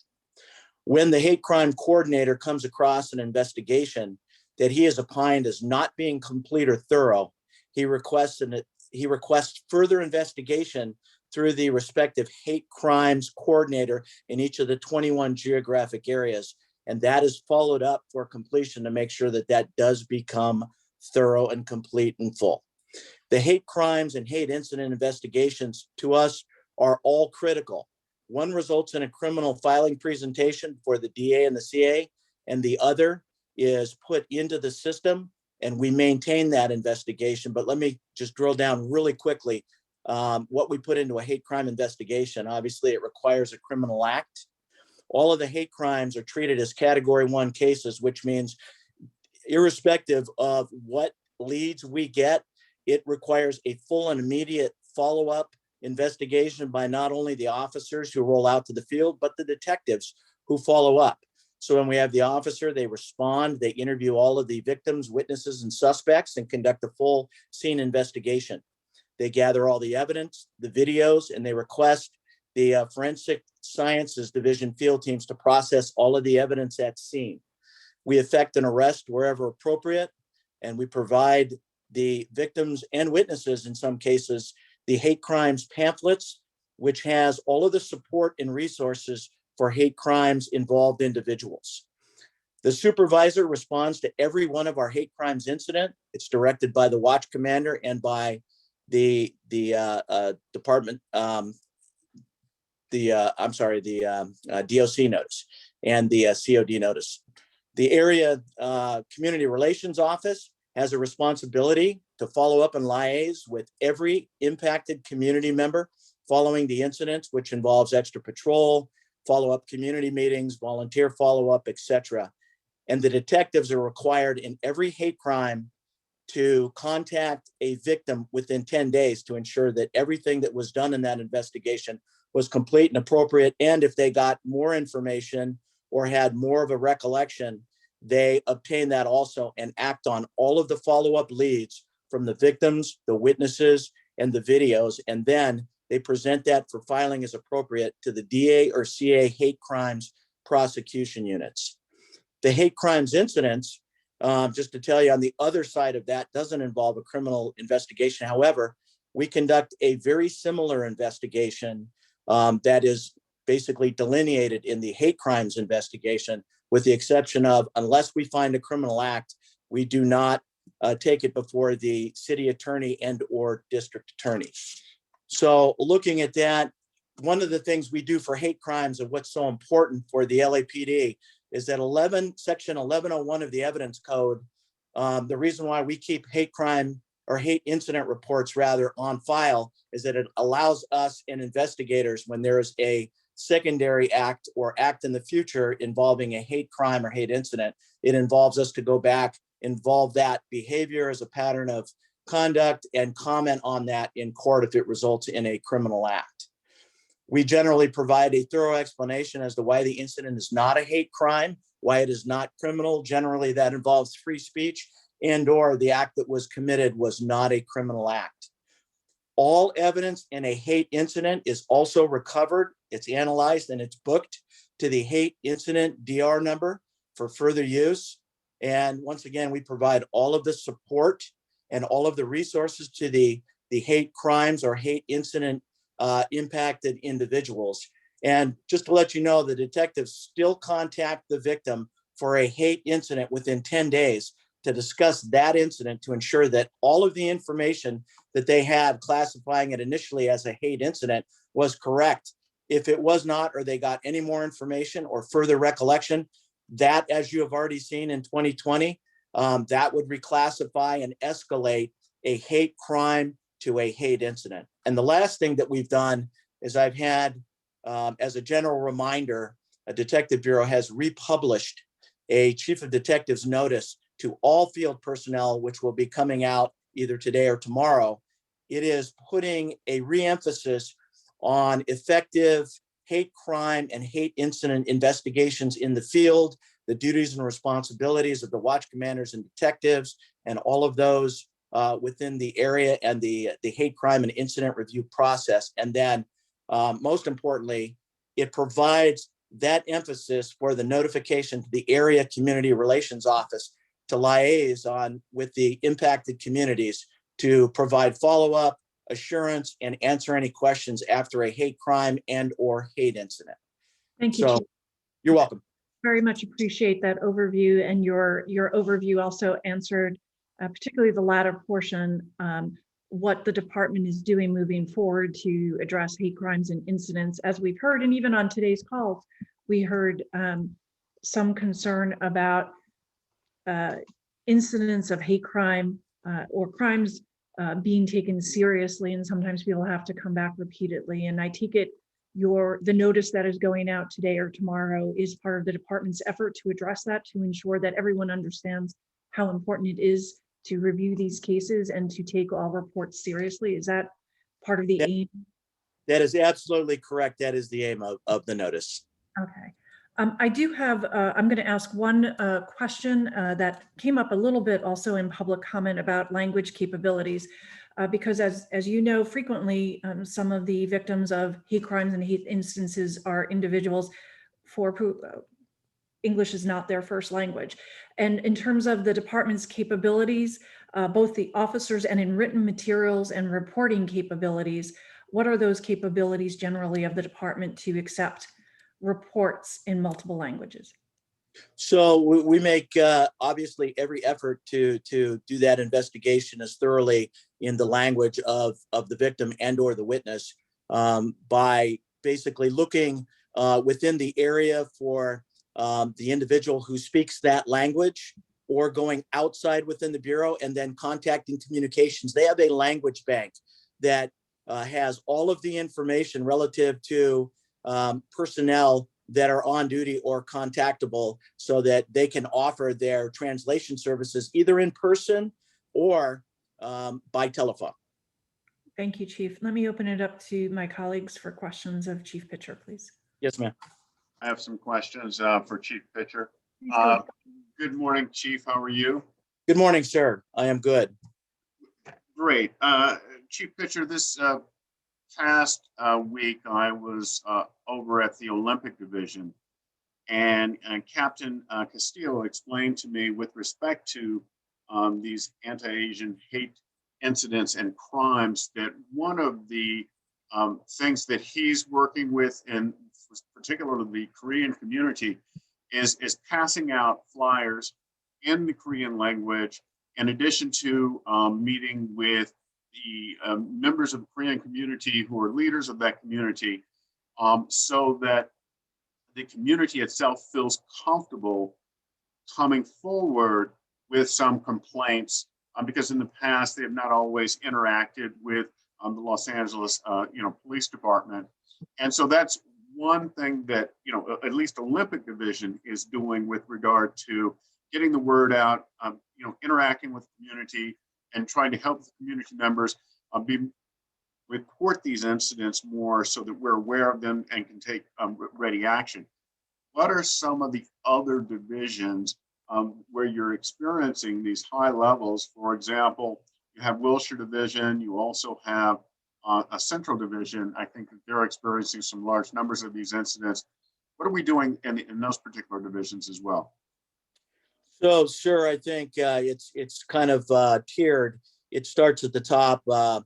Deputy Chief Blake Chow and I've had numerous conversations with him. He is the department's lead on the API community, and he is meeting and reaching out to those communities and to the main advocates to ultimately, and one of our biggest issues is to ensure that we encourage the reporting of hate crimes and incidents, and to make the various communities and groups feel comfortable in doing so. And then once they're comfortable, making sure that they clearly understand how to do that, how to get in contact with their local police division, how to call 911, how to go about the various ways. And so Chief Chow has been instrumental in meeting with these individuals, the various advocates of the API community, as has Detective Orlando Martinez. He is the department's hate crimes coordinator, and he has been working with these groups as well. As you will see in May, we're going to have an annual hate crimes symposium, and we talk about exactly that. We reach out to all of the groups as well as the advocates to make sure that the avenues are there, that one, they feel comfortable to report, and two, they know how to report, and three, on our end, is that we make sure that the department is very responsive and completely understanding as to go out and what their responsibilities are. As you know, we had the new hate crimes policy come into play in December of 2020 that is rolling out, obviously, in the first 4 months of 2021, that everybody's getting accustomed. We have delineated their specific duties. We have expanded upon those duties of the field officers, what they're supposed to do in the field, ultimately to the watch commanders, to the detectives that follow behind, to the records as to how they classify those, to the follow-up that is conducted by the hate crimes coordinator. As you heard me in the previous comments, he follows up on every single report into the tune of 300-400 hate crimes incidents and hate crimes citywide. For everything, he is involved in every single one of those. He provides training, and ultimately we reach out as we push into, and I know Chief Gramala is involved in this, as are other entities in the department, to make sure that we keep everybody abreast as to what is going on in terms of hate crimes trends, and what the department's response is to those at the field level, at the detective follow-up level, and ultimately all the way up through the ranks. Thank you very much, Chief. You're very welcome, sir. Thank you, Commissioner Briggs. Commissioners, other questions for Chief Pitcher? Please feel free to let me know. Okay, very well. Thank you so much. Let me then call the item. The requested board action is to review and file the department's report. I will move that forward. Is there a second? Second. It's been moved in second. Thank you, Commissioner Kalanche. All in favor, please say aye. Aye. All opposed? Very well, it passes 4-0. Thank you so much. Mr. Teebank, I didn't receive word whether everyone is here and ready to proceed. I just want to check in with you to determine if we have the family members ready to go. Yes, Madam President, on the first case, 019-20, we have the one family member present. On the other case, 20-20, we have 3 of the 5 family members present. Okay, well, we will take, we'll begin, and if the other family members arrive, we will take them in order as well. And commissioners, as you just heard, we have a number of family members wishing to speak. As you know, it is, they did make that request through their attorneys or their representatives to have an opportunity to speak today. And as you know, it's the tradition of this board to allow that to happen, to hear from family members in these situations before we hear the cases. Family members have each been allotted 3 minutes. And the first case that we will be hearing, and for those people who are waiting for other matters on today's agenda, just so that you know, when we return from hearing from family members, we will proceed in order B, C, D, and E in that order on our agenda. And with that, I'm going to now ask the board secretary, if you would, to please bring up, related to case number 19-20, Mr. Danny Isaac. Mr. Isaac, if you could. Hello, good afternoon. Are you able to hear me? Yes, Mr. Isaac, thank you so much. The floor is yours, and you do have, as you know, 3 minutes, sir. Thank you. First of all, I wanted to just thank everybody on the Board of Commission, as well as the Chief of Police, for hearing us out. We really appreciate it as the Isaac family. There's just a couple of things that I know I can't ask questions of that nature. I just wanted to make sure that, you know, one, I wanted to first give our condolences to the White, Sergeant White, for what's going on with the LAPD family, and our condolences to the Blue family as well. Now going to my brother's agenda, we just wanted to just make sure that, you know, we have a thorough investigation regarding the 3 things that you guys are going to actually go over.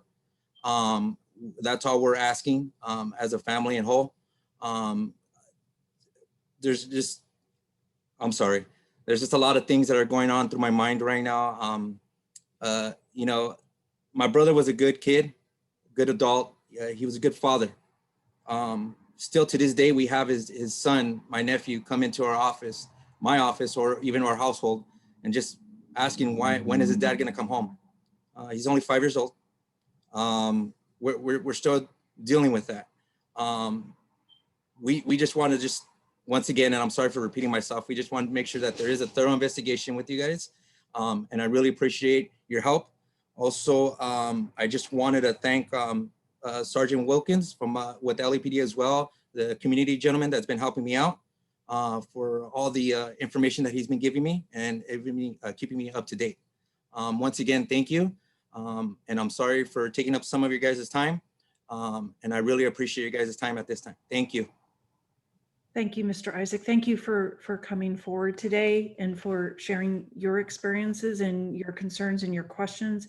As I hope you know, the Commission's role is to evaluate all the facts and evidence presented to us after an extensive investigation and apply those facts to the policies that are based on the laws in the state of California. And we assure you we will do so fairly and impartially. And we thank you and your family for coming forward today. We recognize you have experienced a loss. We know it is difficult for you to come forward, and we thank you for your time today. Madam Secretary, if you could bring up, we now have additional family members from case number 2020. I believe members of the Mendoza family. If we could begin with those members of the family who are present, please. And I believe the first scheduled speaker would be Yvonne Mendoza, if she is present. Okay, our first speaker is Yvonne Mendoza. Thank you, Ms. Mendoza. If you can open your microphone. We can't hear you yet, but if you could open your microphone. There we go. Can you hear me? Yes, now we can hear you, ma'am. The floor is yours, ma'am. Thank you. Okay, thank you for the opportunity for this time that you have given us. Romel Mendoza is my younger brother. I am the eldest of his four siblings. We grew up in a rural area. Ms. Mendoza, Ms. Mendoza, I'm sorry to interrupt you. Madam Secretary, please put the time back at 3 minutes. We're having a little trouble hearing you. There's an echo in the room. I'm not sure if you have us on speakerphone or if there's some other way we can eliminate that echo. If you could try speaking to me, just say good morning. Hello? Hello, is it okay now? That's much better. Thank you. Okay, thank you. Okay, Romel Mendoza is my younger brother. I am the eldest of his four siblings. We grew up in a rural area in the Philippines. It is a small village where everyone knows each other like family. Romel left home at a young age to start his life in the United States. I cried every time he would tell me his story of how he survived when he first immigrated. He went through a lot, the bullying, the discrimination, the harassment, including sexual assault. However, those hardships did not stop him from working hard because his goal was to support his family back in the Philippines. See, he sacrificed himself to give us a brighter future. Romel helped us four siblings finish college to earn our bachelor's degrees. For his more than 30 years life here in the United States, he touched so many lives. He was always giving back to our hometown and helped so many unfortunate families. He helped build our hometown's church, sponsored students, paid the hospital bills of the needy, paid funeral expenses, and always extended financial help to relatives and friends. Every time a natural disaster hit the Philippines, Romel was always the first one who made donation and even encouraged his siblings to donate as well. He was part of every charity event and always volunteered himself to help in any way.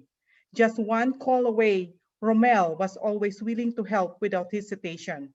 That is why when our hometown heard about his death, the whole village reacted and mourned. Why do you have to kill him? Lockdown, like many others, changed our lives. When it was time that Romel needs help, when life was so difficult, when he was so helpless, and instead of helping him, they took his life. Why do they have to kill him? Romel still had so many plans. He should be able to help more people. His nephews and nieces are asking. They are our future. We siblings are mourning. His mother is hurting. They took the life of a person who had a beautiful heart, a person who just needed help. So we are asking, why do you have to kill him?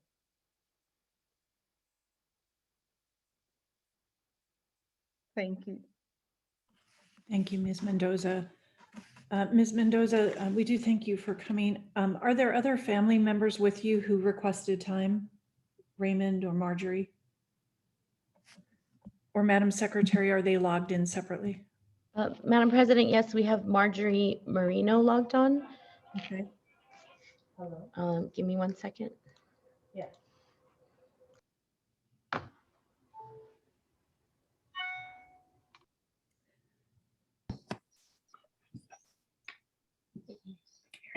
Hello, can you hear me? Yes, we can, ma'am. The clock will be set for 3 minutes, as you know, and the floor is yours, ma'am. Okay, my name is Marjorie. I am Romel's youngest sister. Romel to me and my siblings was always a textbook older brother, especially when we lost our father at such a young age. Back in the Philippines, we'd play every day. I can see how our relationship, how close he had supported me in every way possible. When I came here in the US, Romel, despite having no more than $100 in his pocket, helped me get situated. When he made no more than minimum wage, it was him who put his nieces and nephews through school in the Philippines Even just before his death, he'd call our mom multiple times a day. They plan on moving back to the Philippines where my mom can enjoy her last years. Romel could have nothing and still be the most generous person in the world. He never hesitated to put anyone's needs above his own. Romel was a shoulder everyone in our family leaned on. Only recently did I realize the toll all that responsibility was taking on him. I suppose Romel was the type to hide his difficulties, maybe only because he wanted to be the perfect older brother all the time.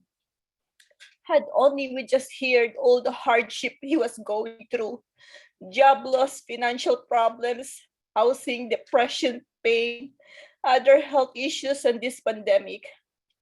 However, we no longer have our chance to reconcile with Romel. A few months ago, we held Romel's memorial service. Only did I realize that the sentiment my family and I held was shared by so many more. To my surprise, many visitors came, each with their own unique memory of Romel. Some shared old laughs, others shared moments of crisis when Romel was there for them as he had been for us. It finally dawned on me that Romel was this perfect older brother for so many people. I have probably watched the body cam footage of his death nearly 100 times by now. Every single time I can help but hear the desperation and hopelessness in his voice. There isn't a moment that I don't wish I could have been his shoulder to lean on as he was mine. I can only wonder why he had to be killed. Romel, above anything, was a great son, uncle, friend, and brother. I can now only hope for a future where his dream for us is succeeded.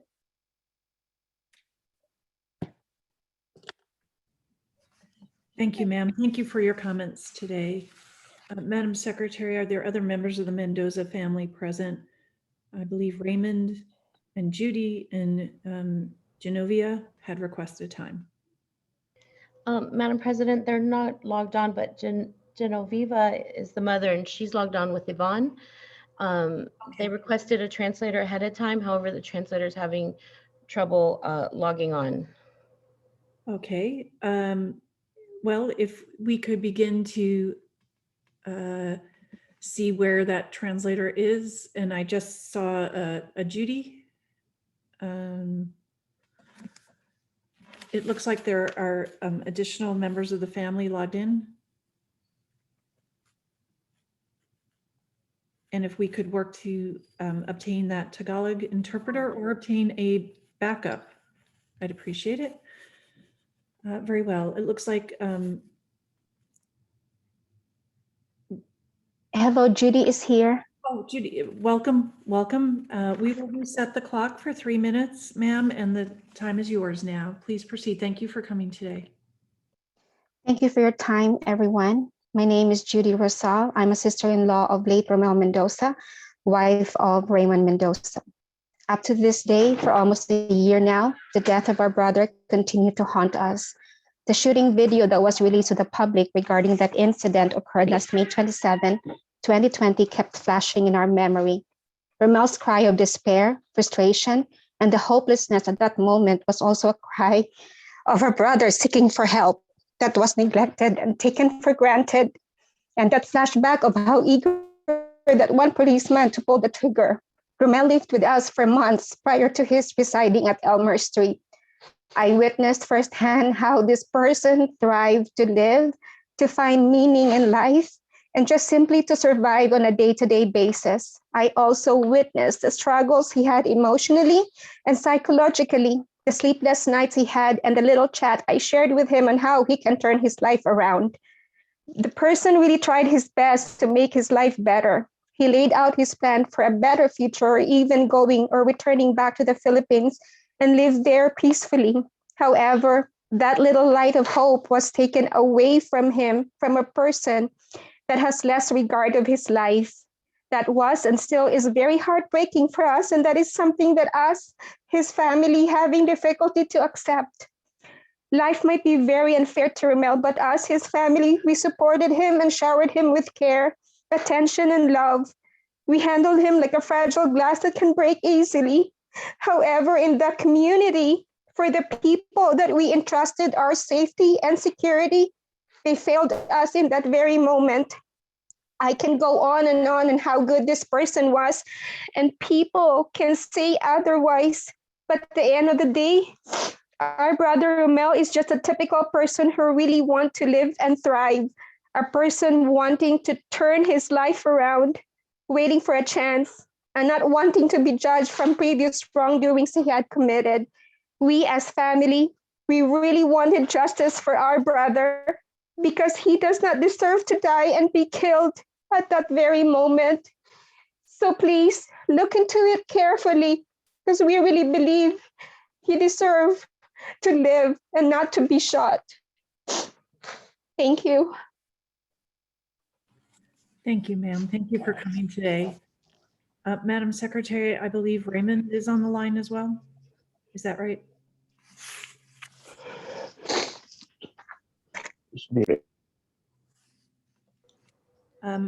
Sir, if you could unmute your microphone.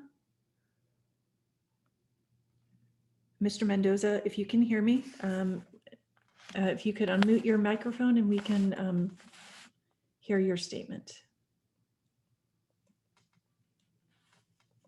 We'll give him one moment.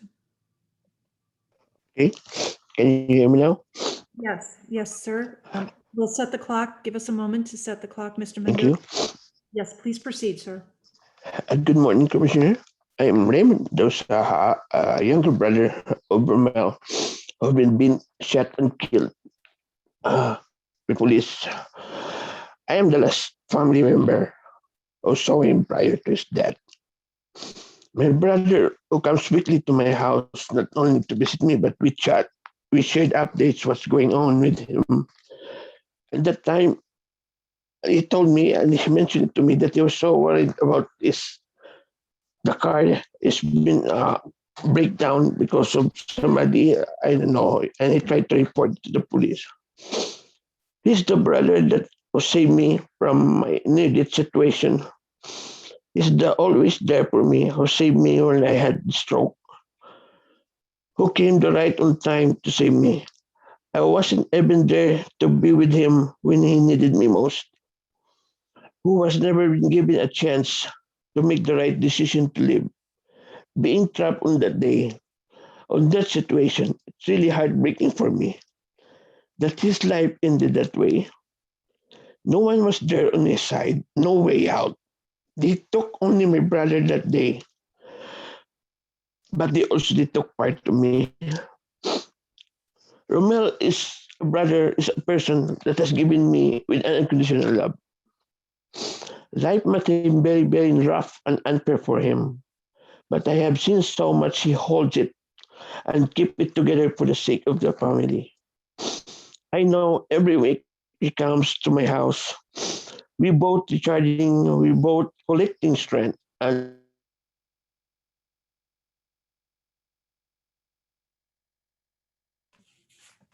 Sir, we lost you for a moment. Mr. Mendoza? power to survive. Honest on how he was able to recover a chance to, yes, I'm here. And I know how he feels on all his effort to be better. I'm sorry, sir. Can you hear me? Yes, yes. Hello? Yes, please proceed, sir. I'm sorry. We Okay. lost you I for a know how he felt. Okay, thank you. I know how he felt on all his effort to be better went down the drain.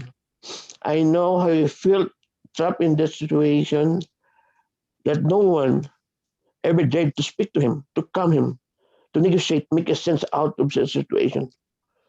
My brother who was taken away from us. Our life was never be the same again.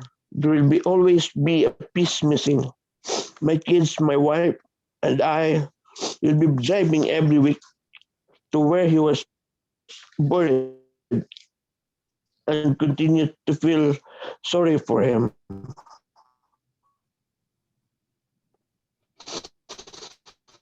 We need justice for my brother. I pray that someday I will learn how to forgive the person who did this for him.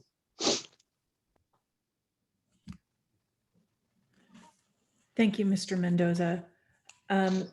Madam Secretary, I understand we still have one more member of the family that needed an interpreter. Has that situation been resolved? Yes, Madam President. I believe the mom is with Yvonne Mendoza. Can you hear me now? Yes, yes, we can hear Okay. you. Thank you. She needs additional time for that. Yes, we're gonna put 6 minutes on the clock. She'll get the double time, okay? Okay, mommy, I'm ready. Yeah, there's interpreter, so you need time.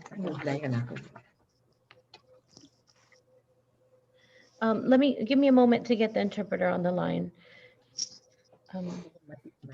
Yes, it looks like, Madam Secretary, that she's connected. She's on the screen, it appears, or he's on.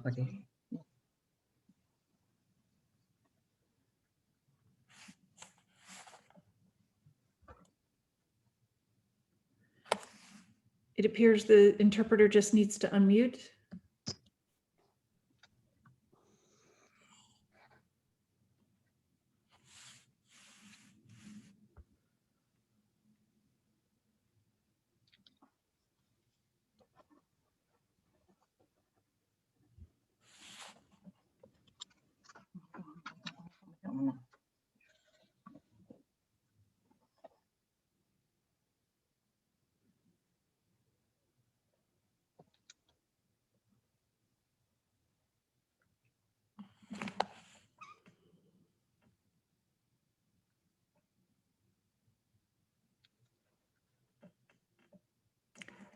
We'll allow a moment just to try to address this technical issue. It looks like the interpreter is having a bit of problem connecting. So please, to the Mendoza family, please give us a few moments, and to those who are waiting as well.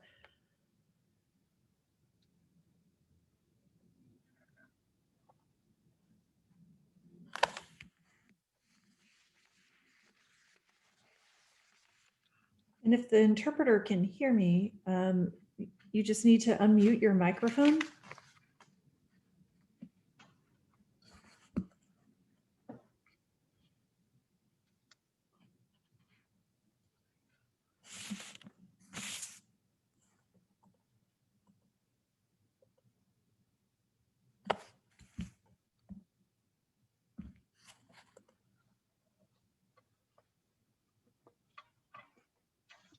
Madam Secretary, do you have an update for us?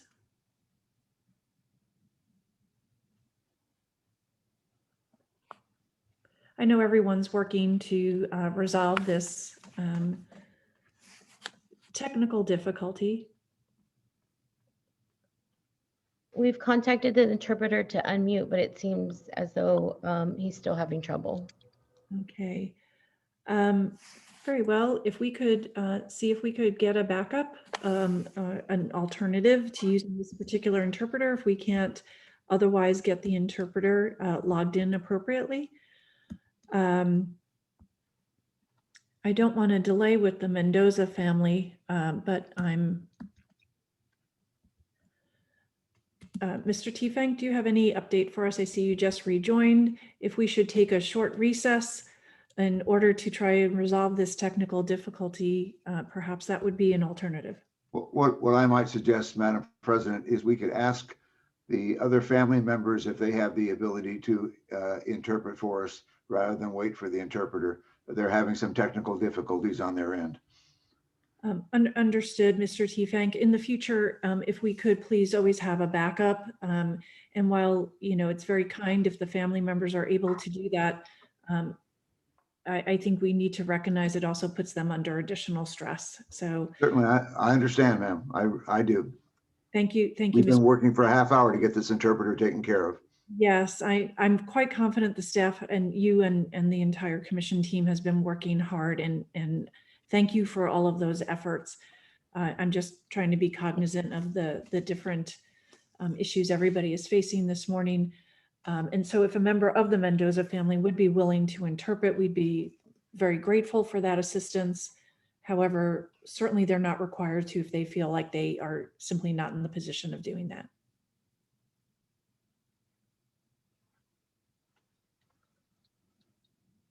And so I don't know if any, I believe our next speaker is with Yvonne Mendoza, if I'm correct.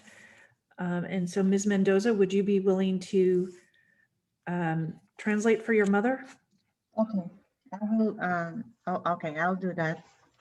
Thank you very much. We certainly appreciate your assistance. Thank you. Okay, so let me tell her first that I'm gonna do that. Okay, so you have to stop over here so that I can translate it for you. Okay. Yeah. You have to,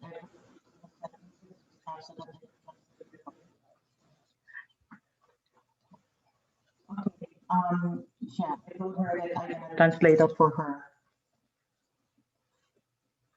And she's tired. Now can you hear us?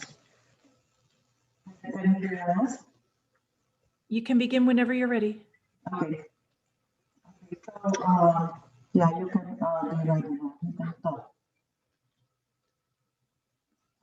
Genevieve Mendoza is the mother of Romel Mendoza.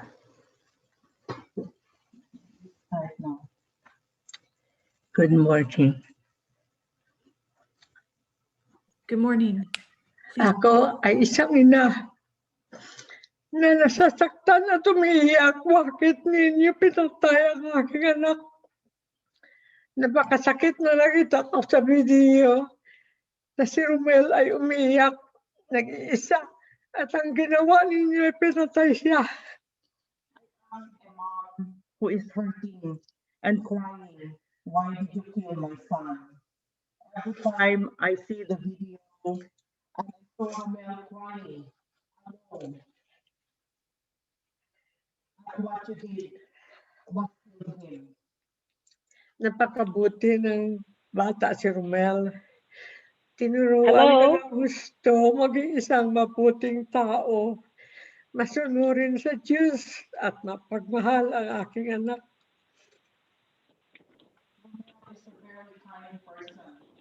Romel is Yes. a very good, Okay. is a very, If we could stop the clock, please. I'm sorry, Ms. Mendoza, Ms. Yvonne Mendoza, thank you so much, but apparently the interpreter has joined our call and is willing to interpret now. So we thank you for doing that, and it might be easier to hear if the interpreter takes it up from here. Did you hear prior Tagalog language?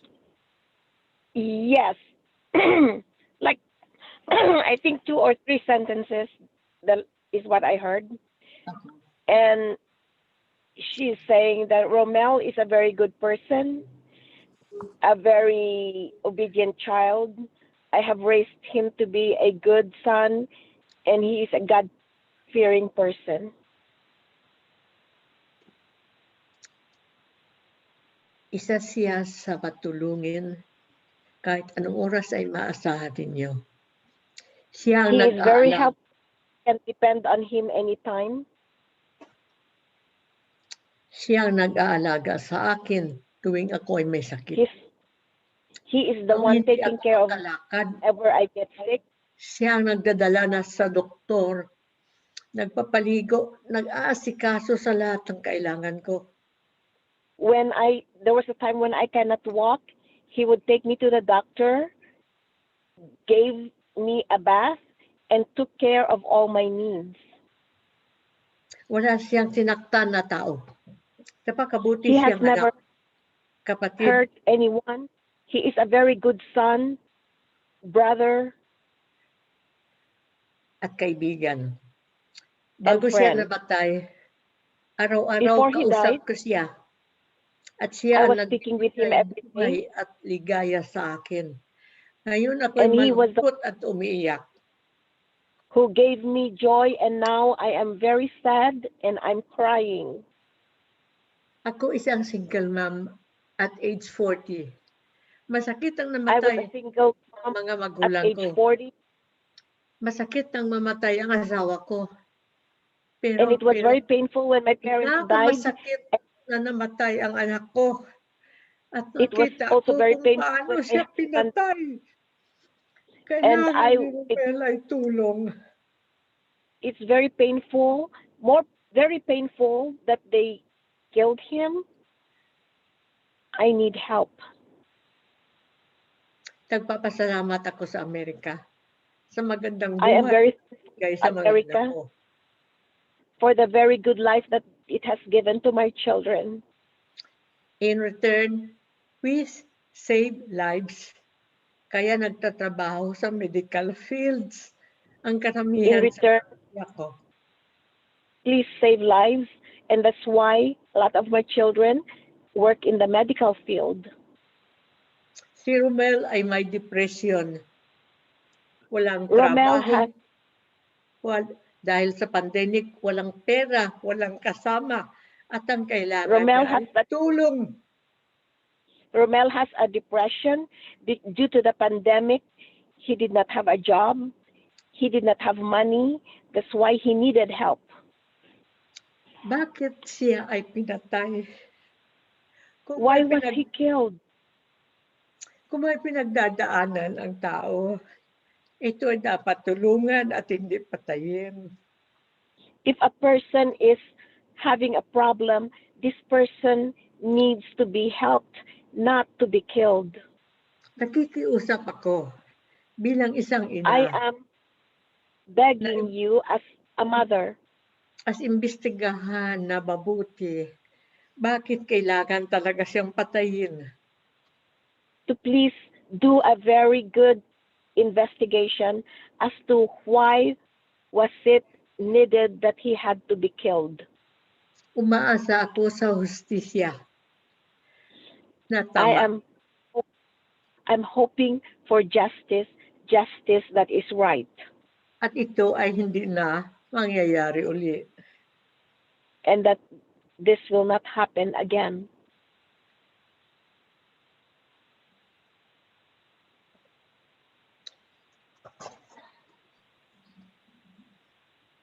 Thank you, ma'am. Have you concluded? It looks like she has concluded her remarks. Thank you. And thank you to the Mendoza family and also for offering to assist us while we were having technical difficulties with the interpreter.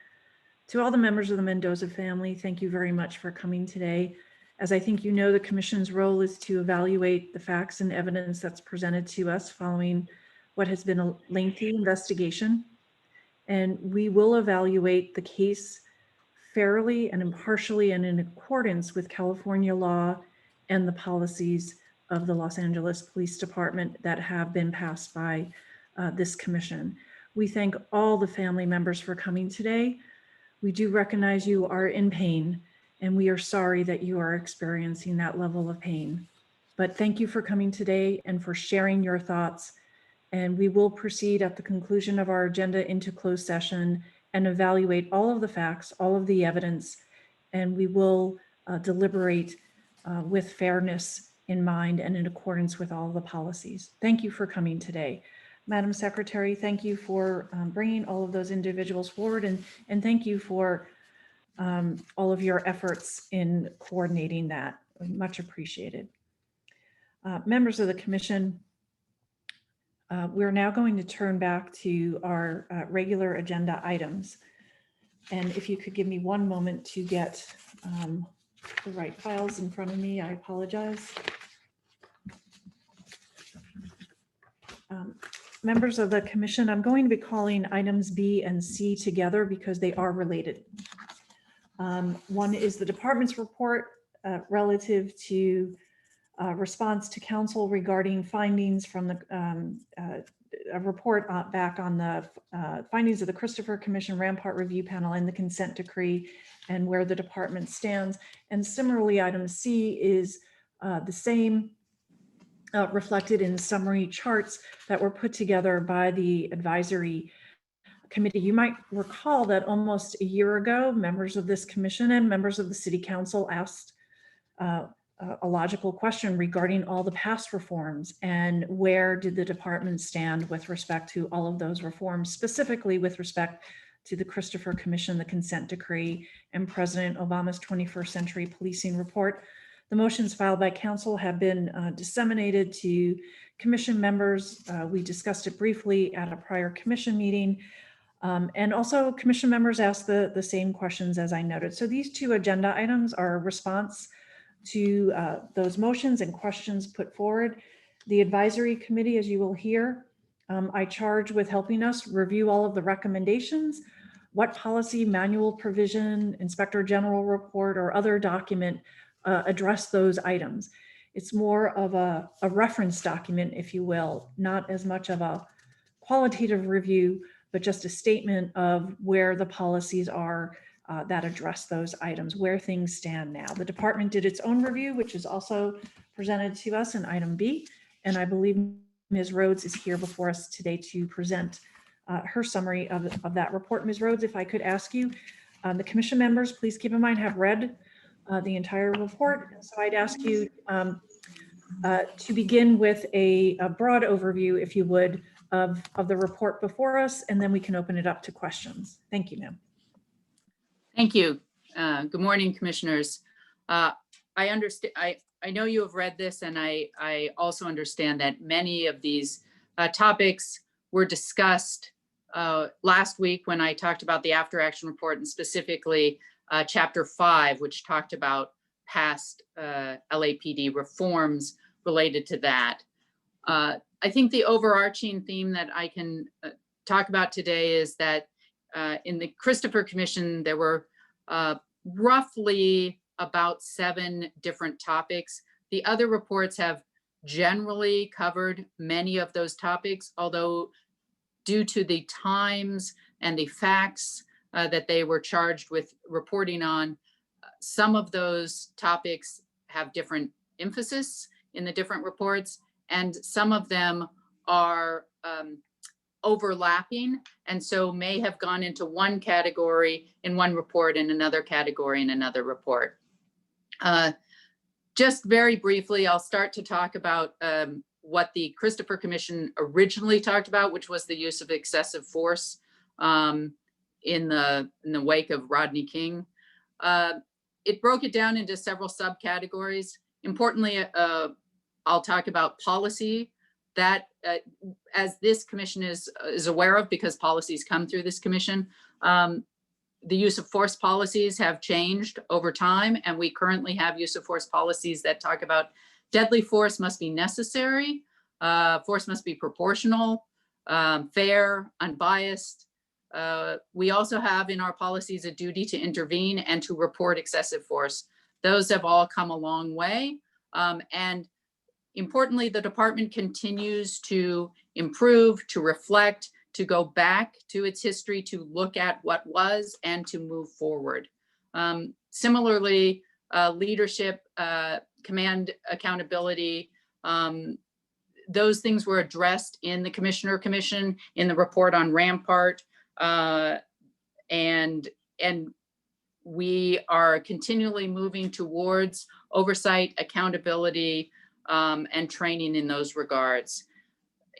Videotaping was mentioned in the Christopher Commission, and this is something that is mentioned in other reports, also not only in terms of excessive force, but in terms of technology, because as technology expands, we have the ability to do more. I would just point out that as of 2009, this department did digital in-car videos. As in 2015, we began body-worn videos, and importantly, last year, the department made it so that even in the academy, recruits would have body-worn videos so that they would learn from, the inception as their career at LAPD began. The Christopher Commission also discusses, as does the Rampart report, the need for mid-level use of force options. And as the commission is aware, the department continues to explore those and make sure that it has the tools available to it to de-escalate. The other big category was culture and community relations. The Christopher Commission identified that while the department was very good at crime fighting, There were other avenues such as problem solving, service, crime prevention. The department over the years, especially from 2015 forward, has had a series of iterations regarding engaging in the community. It is one of the strategic plan pillars. It is one of the pillars in 21st century policing. And I would just go over that in 2015, we had the community division, then we had the community CODD, the Community Outreach Development Division. I'm sorry, I apologize. And now we have a bureau, a Community Safety Partnership Bureau. So there is an evolution, and I think that while these, that is an important evolution, because while these reports talk about a similar needs, the department continues to improve on those needs. Hiring, recruitment are discussed in multiple reports and in various places. Some of that is culture and community relations. Some of it is hiring, recruitment, and training. I note that we discussed this, especially with Commissioner Briggs. I discussed this a little last week. The commission's report discusses the September 2020 class, recruitment class as the most diverse. I would just like to update that a little bit. We currently have the December 2020 class. It began with 38 recruits. It currently has 26. It is also significantly diverse, and I just want the commission to be made aware of this. The breakdown is as follows. There are 17 men and 19 women in the current class. There are 12 African Americans, 12 Hispanics, 4 Asians, and 8 Caucasian recruits. So again, the department continues to recruit and try to have the most diverse workforce that can represent the diverse population the department serves.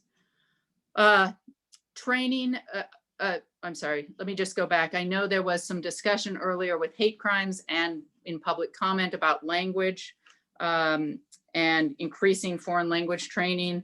On page 8 of the department's report, it discusses that in the Christopher Commission, and the department has engaged in multiple efforts to make sure that language skills within the department match those in the community as much as possible.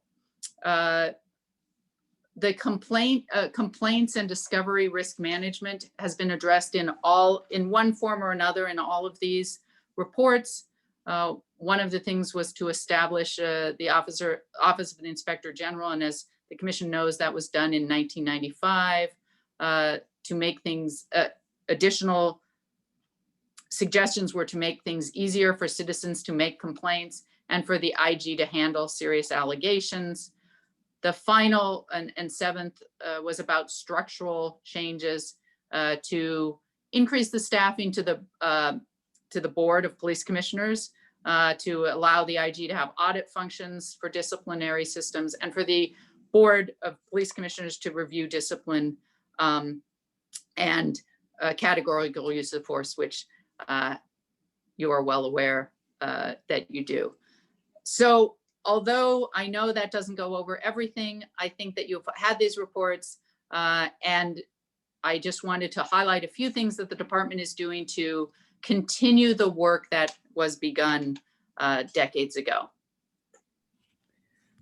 Thank you, Ms. Rhodes. There certainly is a lot in the report you provided, as well as the report provided by the advisory committee, or the documents, the reference materials provided by them. Let me open it up to commissioners for questions regarding these reports.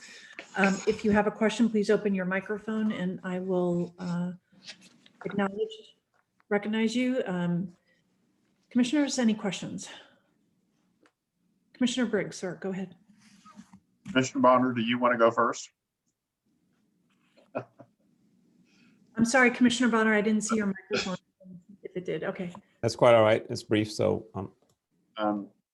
So thank you very much, Director Rhodes. There's definitely a lot to unpack here. And I'm happy to see that the department is continuing to make strides in compliance with the Christopher Commission recommendations, as well as the consent decree, as well as the 21st century policing, as set forth by former President Obama, as well as the report on the Rampart independent review. I guess my first question would be,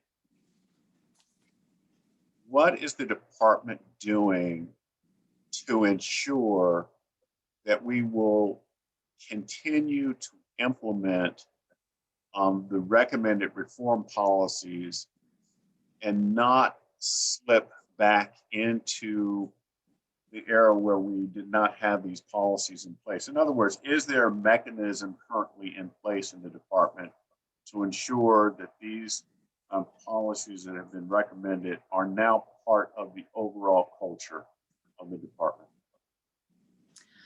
So thank you. I think there are several different ways to answer that. One is that as the department continues to renew, basically by continuing to hire new people, many of these changes are really part of the DNA of the department. And I would point to, excuse me, the use of body-worn videos in the academy so that you get that training at the time that you begin your career in the LAPD. And that's important because nothing really is a drastic change. And so the more we can socialize and institutionalize and make this a part of the training so that no one is surprised by it is important. I would also say that there have been new institutions. While the Board of Police Commissioners, as I said last week, was established circa in the 1920s, there have been other institutions that have come along that help make sure the department implements reform and continues to implement reform. For example, the IG, which was established in 1995. For example, ombuds, which was requested in the Christopher Commission, in the Rampart Commission, as a critical function to mediate between employees. That was established in 1997 and continues to exist. The Consent Decree Bureau evolved into my current position, which is the Office of Constitutional Policing and Policy, and that is now a full bureau with a direct report to the Chief of Police and for your full office. We also have, as I mentioned before, Community Safety Partnership Bureau, which is a direct report, and we have a Diversity, Equity, and Inclusion Officer, and she is within the office. The person who currently holds that position, Commander Ruby Flores, is within the Office of Constitutional Policing and Policy. So I think there is a serious institutional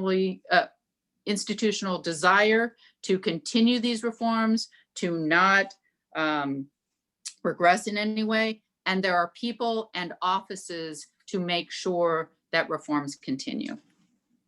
I appreciate that, Director Rhodes. I'll give you an example of something that is fresh on my mind right now. As you know, we're about to go into closed session, and I've been with the commission now since December, a relatively short time compared to my colleagues here.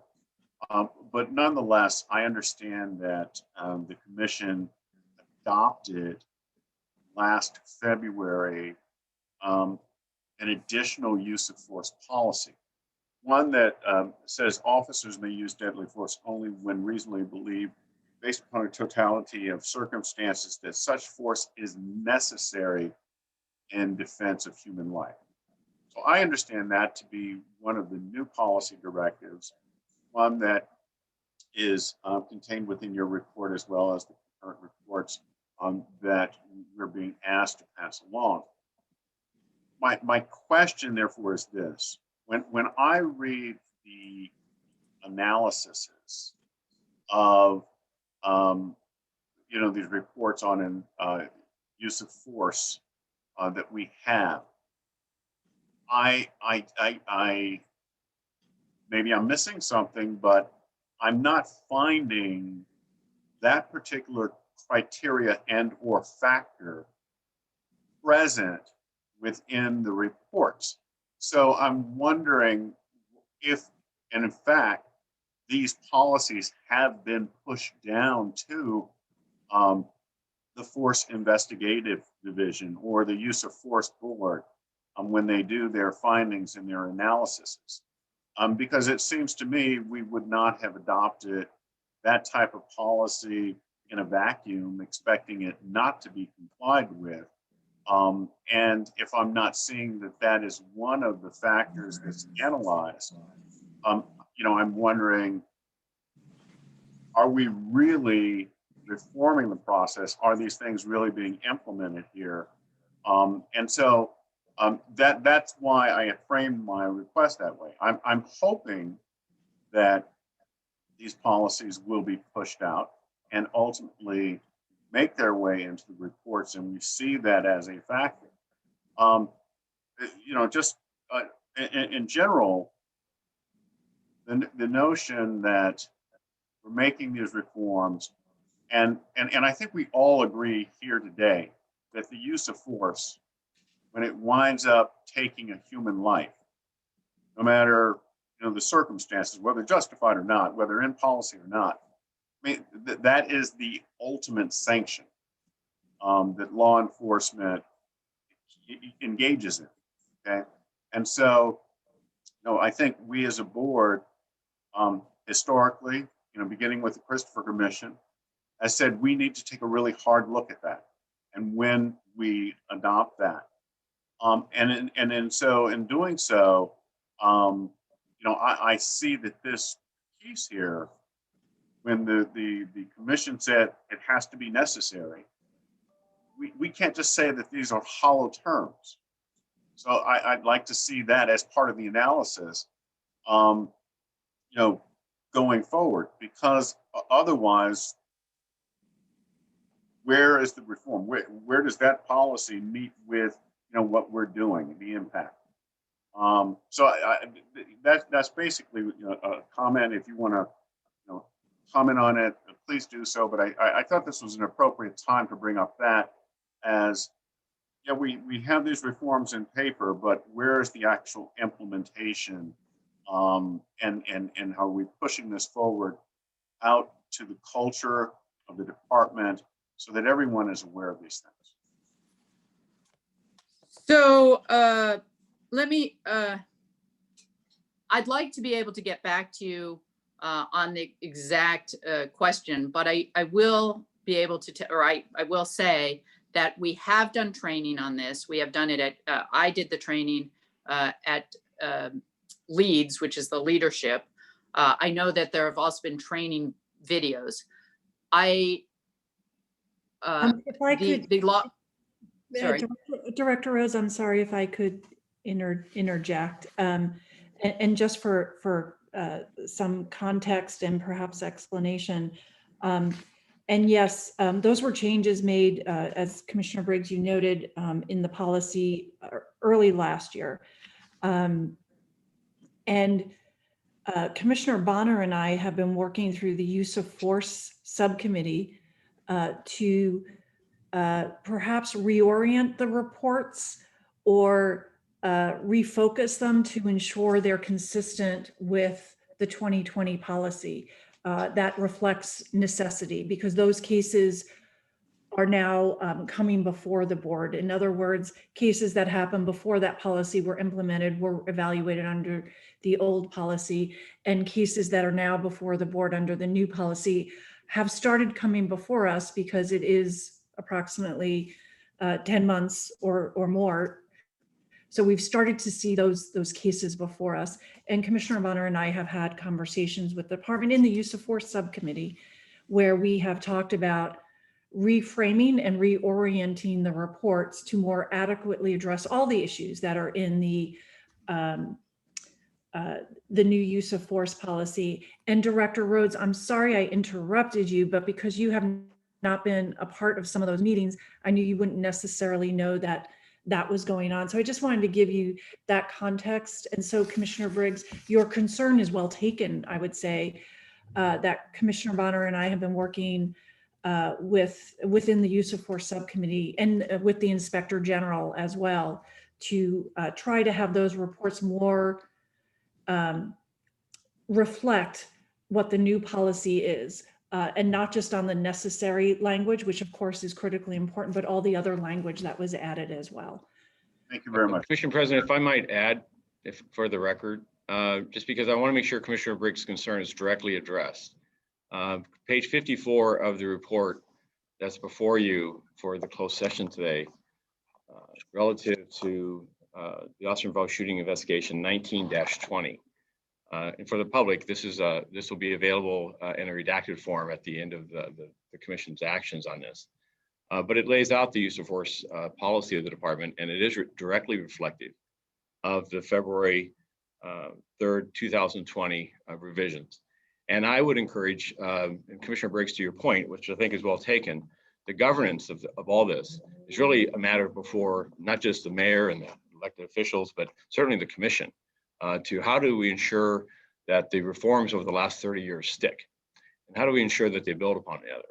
And how do we ensure the direction, strategic direction of the organization is consistent with the ideals and the strategies and operational practices? And Ms. Rhodes, I think, identified some of that governance in regards to the structure, but I want to also talk about the critical importance of audits and controls, critical importance of picking and selecting and recruiting diversity and people who have the mindset to meet the needs of 21st century policing, in-service training, our discipline and our systems of accountability, to include the changes in regards to the Force Investigation Division, as well as internal affairs. And I would encourage any member of the commission to look up a public report of an officer-involved shooting from just 10 years ago, or for that matter, 5 years ago. And I believe that you'll quickly see how the organization has, led by this commission under the leadership of Commissioner Decker and former presidents, has required the organization to address evolution and change, and how the changes have evolved. For instance, currently, the patrol acronym is an acronym that did not exist 3 years ago. It was not, and it wasn't part of the analysis in regards to de-escalation and matters of tactics. So but I want to be clear on this with it, because there was a suggestion that perhaps this shooting determination by the use of force board, the internal process, and by myself and my recommendations to you is reflective of the revisions that were made and adopted to require the use of deadly force as part of the analysis. It's a necessity. So thank you for my time, Ms. Thank you, Chief. Decker. Thank you. And hopefully that answered your question, Commissioner Briggs. It did. Yes, thank you very much.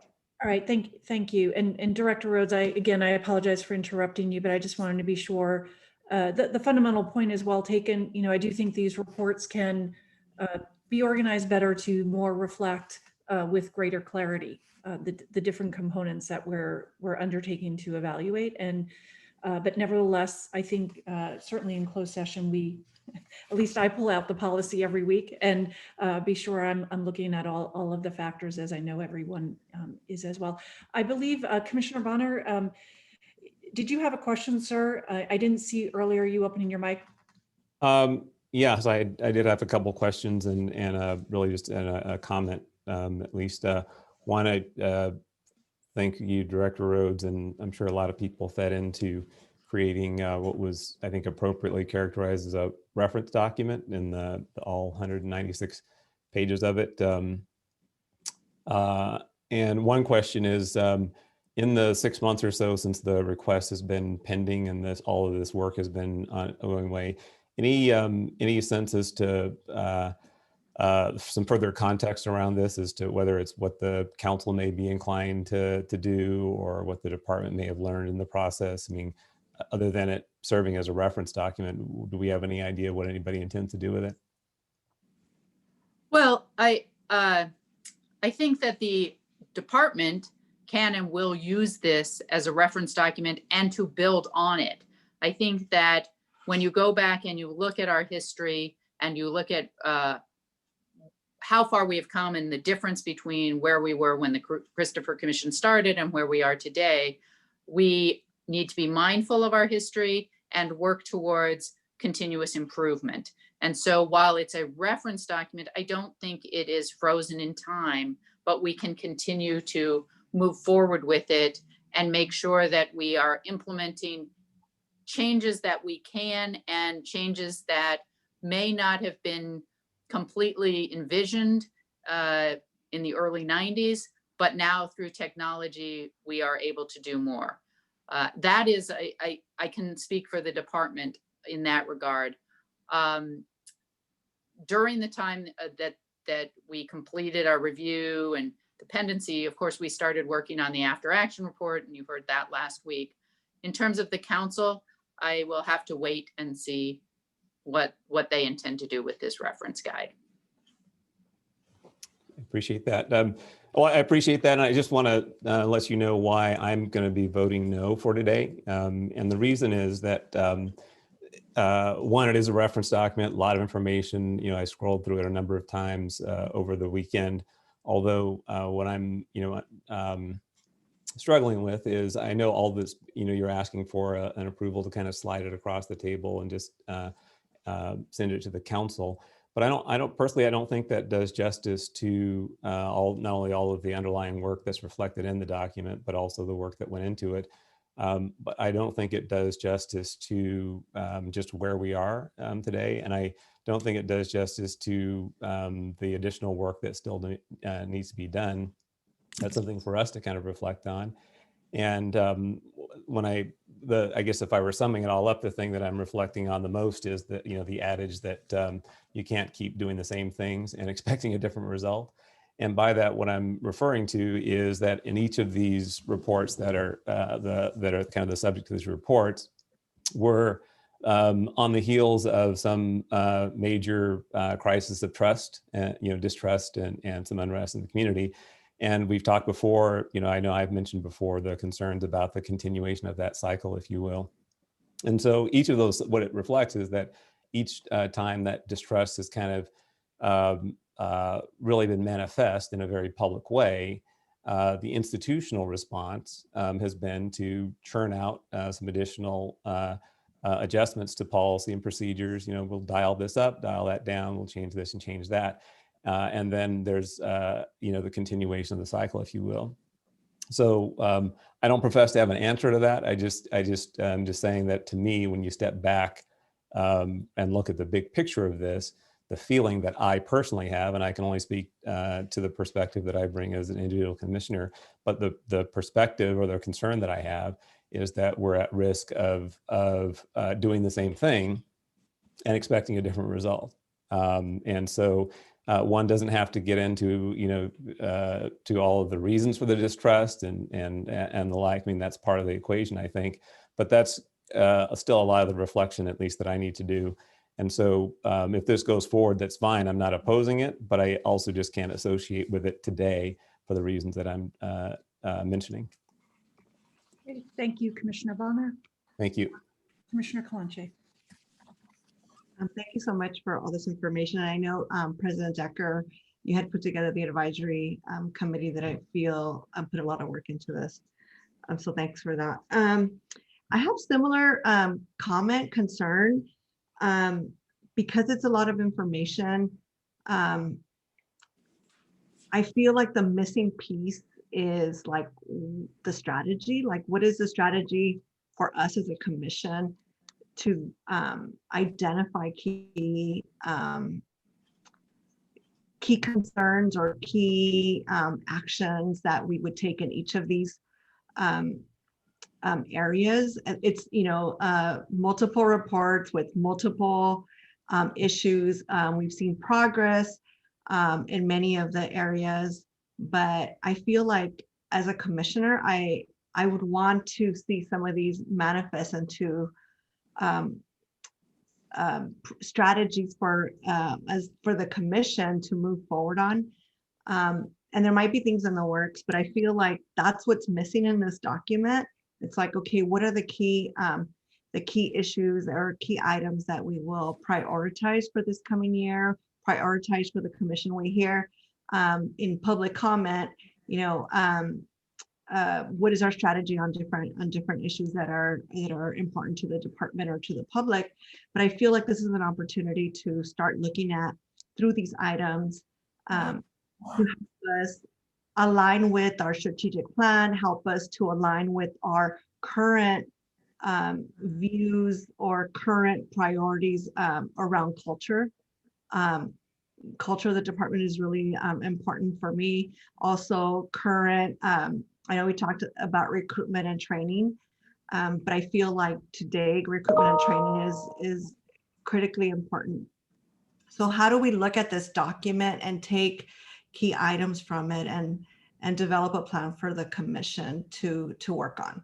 And perhaps this is something that has already been kind of thought about, since I'm also one of the newer commissioners, but I just feel like as a reference document, there's like a piece missing. And whether we work with the mayor's office or council to concurrently, develop some strategies, that might be the way to go. But I think I feel that, as Commissioner Bonner mentioned, there's a piece that's missing to help us kind of identify like what this document is going to be doing or how it's useful in improving the department. Thank you, Commissioner Kalanche.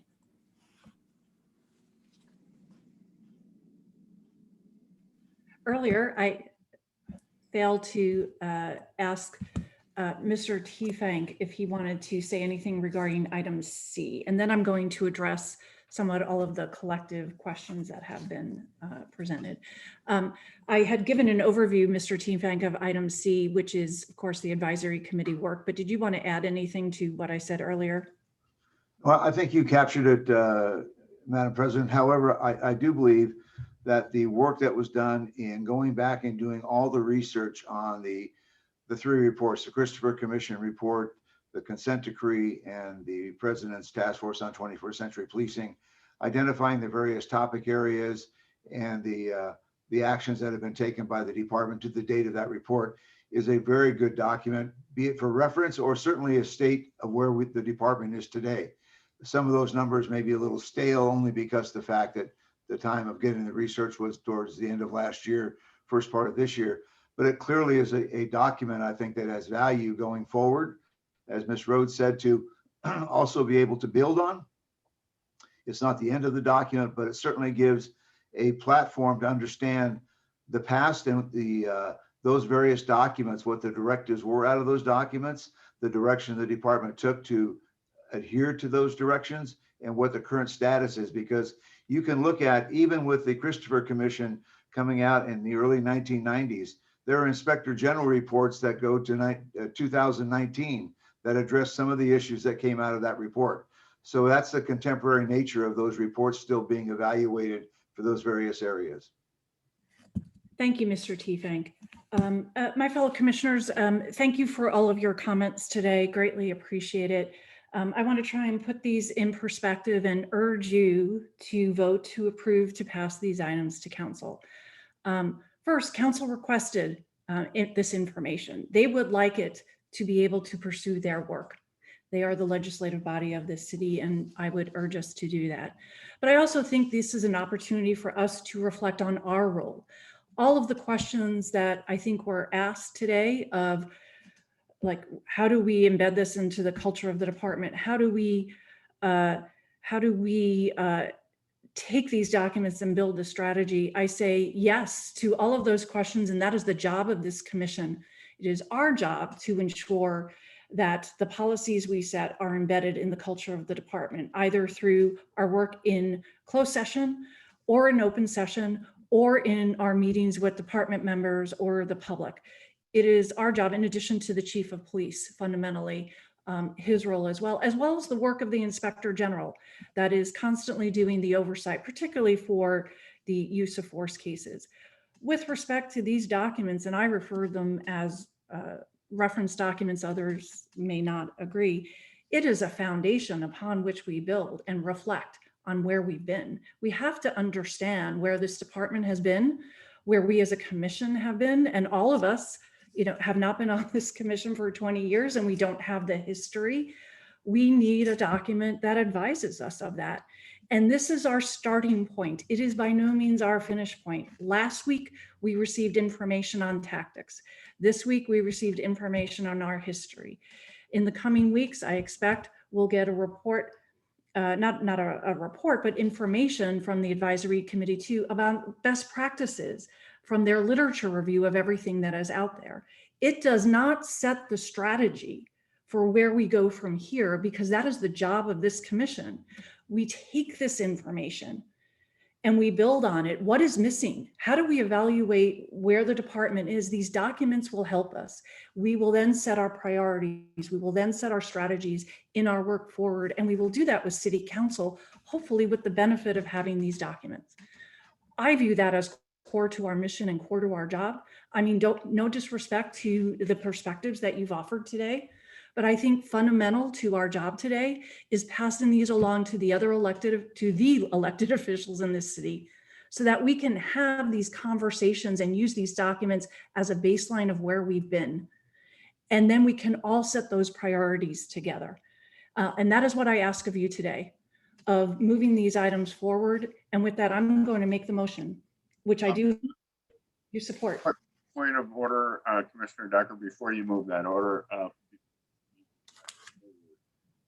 I would request if the purpose for today is to transmit these to City Council because they requested it, rather than the language that says we approve the reports, we simply insert we reviewed the reports and we're transmitting, because there's a lot of language of these reports. You mentioned that the City Council is a legislative body, but we are the body that sets the policy for the Los Angeles Police Department, not the City Council. So the City Council, with respect to these reports, Commissioner Bonner pointed out, what are they going to do with this? They're going to take it, perhaps they're going to review it within the reports. And these are reports going back to the Christopher Commission. There are recommendations in there that called for City Council action. Christopher Commission report, I could be wrong, is more than 20 years old now. And there are some expenditures that were recommended in that report that still have not been adopted by the City Council. So, I think that the language for the motion would probably be that we reviewed this and we're transmitting it rather than we're approving it. Because, look, I'll give you one example, and it's an example only. And please, people and out there that are listening, don't take my head off. I think it was either the Christopher Commission or the Rampart report that recommended that we as commissioners be paid. I'm not asking to be paid on this. I'm purely voluntary, and I'm not expecting it. But that was one of the recommendations. And that has never been acted upon. And that's just one of the recommendations. I can go to the Board of Rights. There's a different recommendation with respect to that. So with respect to this, I would simply ask that the motion be modified to say that we've reviewed this and we're transmitting it. I think that's a motion I could support. I think, though, just to be clear, by approving the reports as written, it's just the status of what the Christopher Commission say. Take that example that you provided, Commissioner Briggs. And again, I'm not saying I support that either, but that particular item, it says it has not been implemented. That's just the status of what the recommendation is. It's not saying to council or anybody else to make the commissioners paid. But with respect to the request to alter the recommendation, let me ask the city attorney of whether that change is appropriate or if there's an issue with that, sir. Okay, and I'm not taking a position one way or the other because that's not my role, but just to be clear, the commission is not being asked to adopt the findings of the various commissions. To me, it appears that it's simply statements being made as to what was made at the time. That's just for my clarification. The terms that have been used over the years for how to transmit or how to process a report are based on parliamentary procedures and just historically based on the charter role of the commission. The department does not transmit reports directly to council. They route most of them through the commission as the head of the department. So the terms accepted, adopted, approved are generally mean the same thing, and they mean that the commission has adopted it as a report. And so, for example, one of these, I think you're only being asked to adopt the executive director's report only. The attachments speak for themselves, and they really have nothing else. With respect to receiving and transmitted, that just means that the commission has received it. I mean, it's pretty much very plain at that point, but they have not really substantively taken any action. So by way of another example, in city council, when they receive a report, it's generally because there's no further action that will be done with it. They usually receive and file it.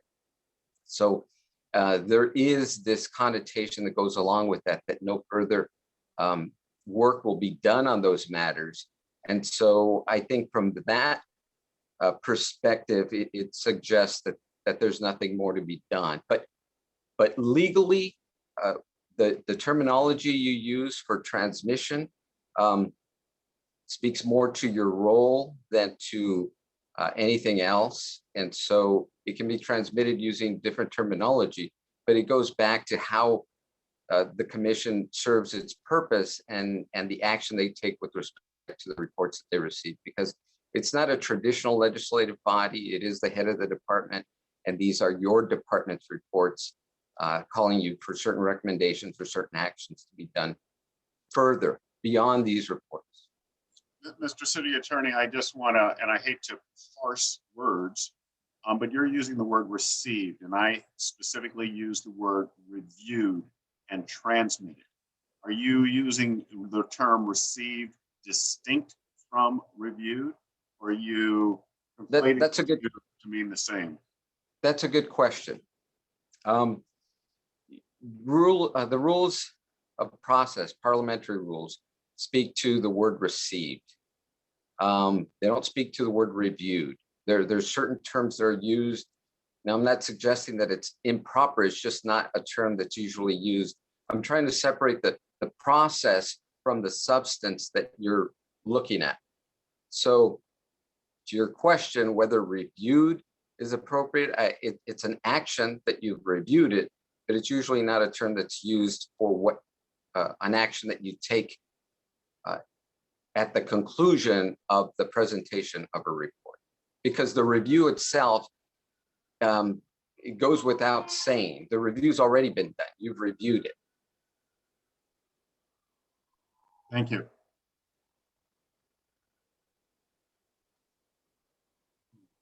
I'm not entirely sure where that leaves us, but I will ask Mr. Teefank if you could, because you do attend all of the council meetings, if you could give us any additional perspective on that. If you have any, perhaps you don't. The reports that leave the commission and are transmitted to the mayor and city council, when they are on the agenda, they typically will not say Los Angeles Police Department report. They will say Board of Police Commissioners report, because the Board of Police Commissioners has transmitted the department's report. Although the department will be making the presentation, it is assumed by the council, because that is a report that has come through the Board of Police Commissioners. It is now the Board of Police Commissioners report. So from my perspective, I think if you look at the document and just review it and take no action on it, that doesn't tell the city council anything at all. I think if you approve a document, you're letting them know you approve the contents of the document, so they know what action they're going to take on that document, if any. That's just from the years of going to Public Safety Committee, Budget and Finance Committee, and City Council meetings that I've attended. And it goes along with what the city attorney was talking about also. Okay, so I think I'm going to proceed in this way. I would just, I'm just going to add, I mean, and this doesn't, I appreciate the additional conversation. I'll just tell you, it doesn't change ultimately my same point, largely because it's not really about the technicalities of the language we're using or so on. I mean, my own unsettledness is, even as you were explaining, Commissioner Decker, which I appreciate the further context, but you were mentioning, you know, this is a foundation, for example. And to me, still the trouble with that is that when you, if you can go back to 2014, 15, or, you know, 2015, when you had Ferguson, the President's Task Force, that was kind of the, you know, start of the most recent round of this cycle. And then you go back to last summer, you know, here in LA with, you know, the Safe LA protests and so on. And if we're now, or a year after that, only kind of getting a starting point for conversation, you know, building a foundation from which we're now going to start thinking about. And of course, you know, reflecting on all of the stuff that's kind of been still in process, that's going to be coming back, all the stuff that comes back on our agenda, most of which is inconsequential in the context of where we are in this point in history. I'm referring to the parking garage rates, the document, you know, the changes, the document retention policies, a lot of stuff that we're just required to do because it's ministerial stuff that speaks nothing to the relationship with the communities or the trust or the fundamental future of policing or the institution or the profession of policing. And so much of our time and attention is taken up with that kind of stuff. And then we're building this reservoir of other stuff that we say we're going to get around to. And I don't have a high degree of faith that over now looking forward, that we'll have some systematic or appropriate way to come back to the core issues. And in part because I'm not even convinced that the future, our best work going forward is a continuation of the paper drill. I'm not, it may be there, someone may point out in these 196 pages, someone may point out, hey, there's the white space, there's the gap that we need to fill, here's the shortcoming, here we didn't go far enough, here's some new, all of that is conversation I'm eager to have. But at the same point, when I step back and I think about the crisis that the city is facing, that the department is facing, that the profession is facing, I'm not convinced that the answer lies in documentation. And that's why, to me, whatever word we put on to this, you know, doesn't have has very little meaning for today's purposes. I'm reflecting on the very basic point of needing to stop and pause and ask, what contribution, you know, can I as a commissioner make to hopefully ending this cycle of unrest and the crisis of distrust? And I'm just not sure that and so that's why when I think about, you know, just passing this paper across the table, fine. But I can't, from my own personal standards, can't really do that today because it just creates the appearance of doing something else. And there's the concern that we will be going back to and be mired with all this other stuff and potentially not really get back to any form of deliberation. So just underscoring again why I'm fine with, I'm ready to vote. I don't want to take more time, but I just want to be very clear about the absence of thoughtful reflection, deliberation that really this kind of document really warrants. And I'll look forward to getting to that whenever we have an opportunity to do so. Very well. Thank you, Commissioner Bonner. Certainly your position's been clear even before that last comment. And I would ask, sir, because you are doubtful of our efforts to move forward in a productive way, that I'd ask you to form a strategic planning subcommittee to take all of these pieces that we are putting together and develop the pathway forward. I think that we all have to take responsibility here for seeing all of these items through to the end. And to the extent it's unsatisfactory, then we have to answer all of these questions that we're posing as the Board of Police Commissioners, and we're all responsible for that. So, sir, I'd ask you to I'm not inclined to do that in this way.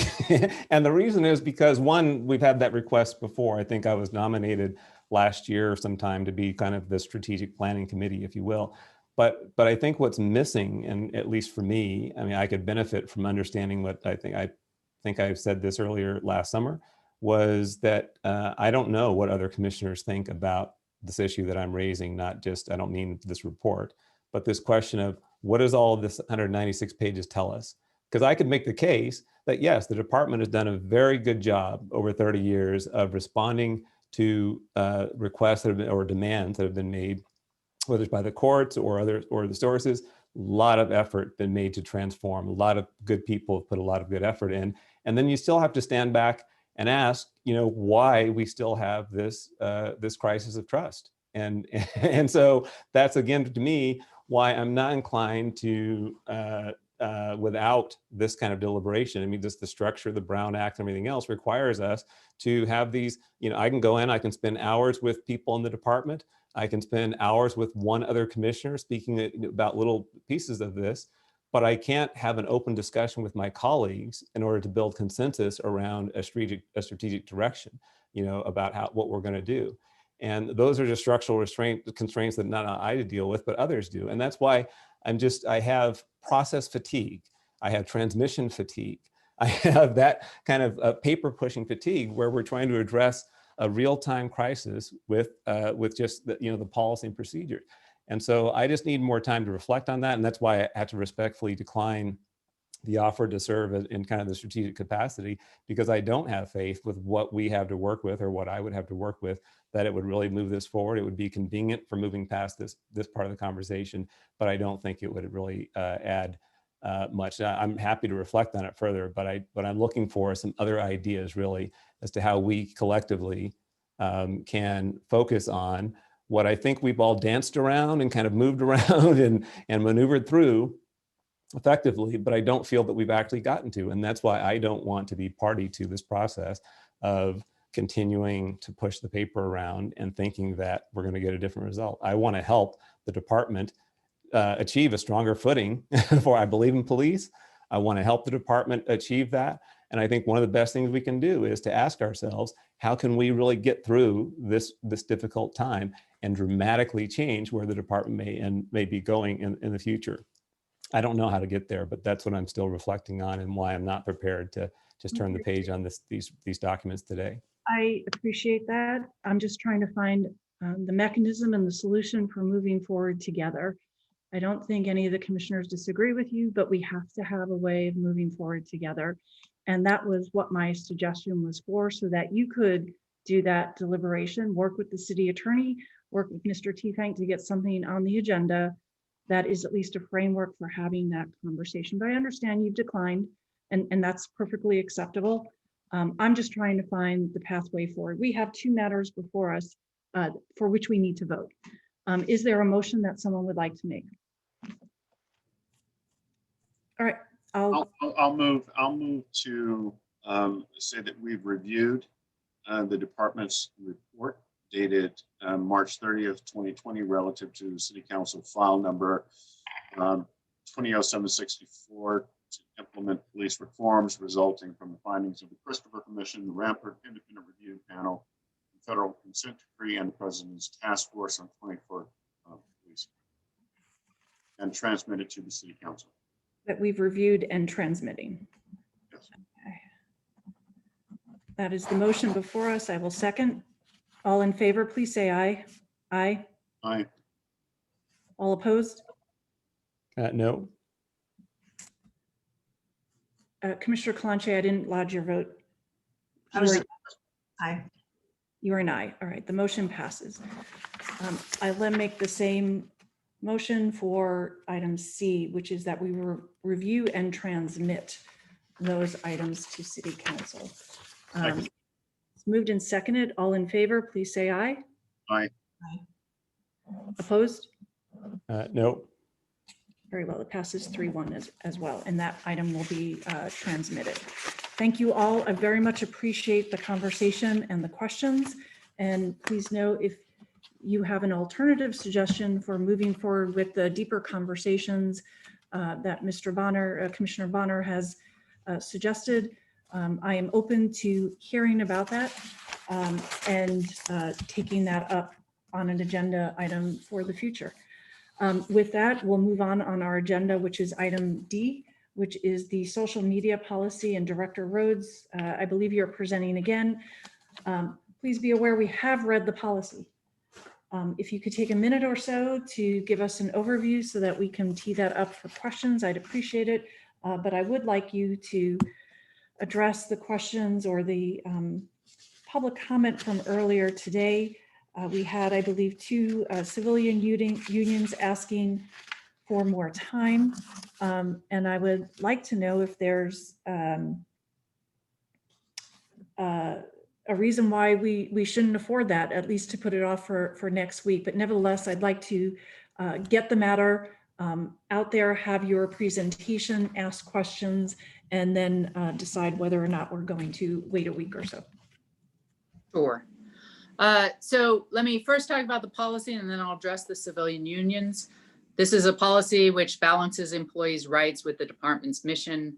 It's not meant to infringe on anyone's rights of free speech or expression. Those rights are, however, not absolute.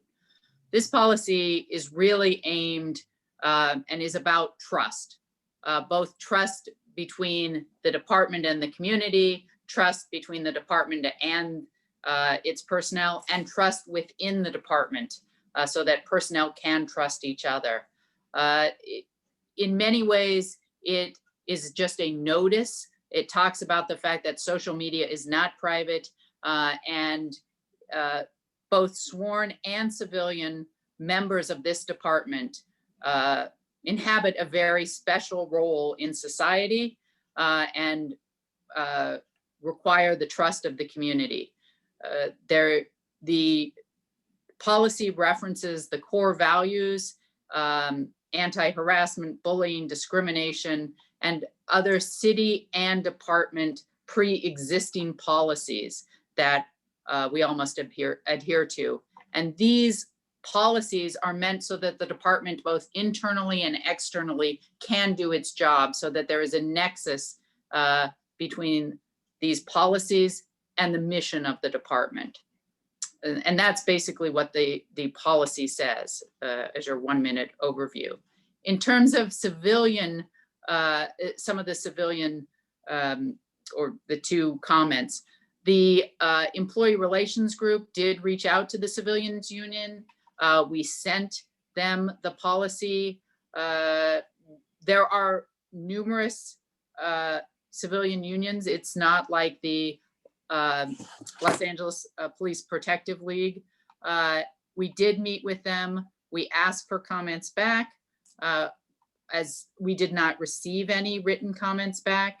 I understand that there is potentially a view that this policy is fine for our sworn personnel, but not needed for our civilian personnel.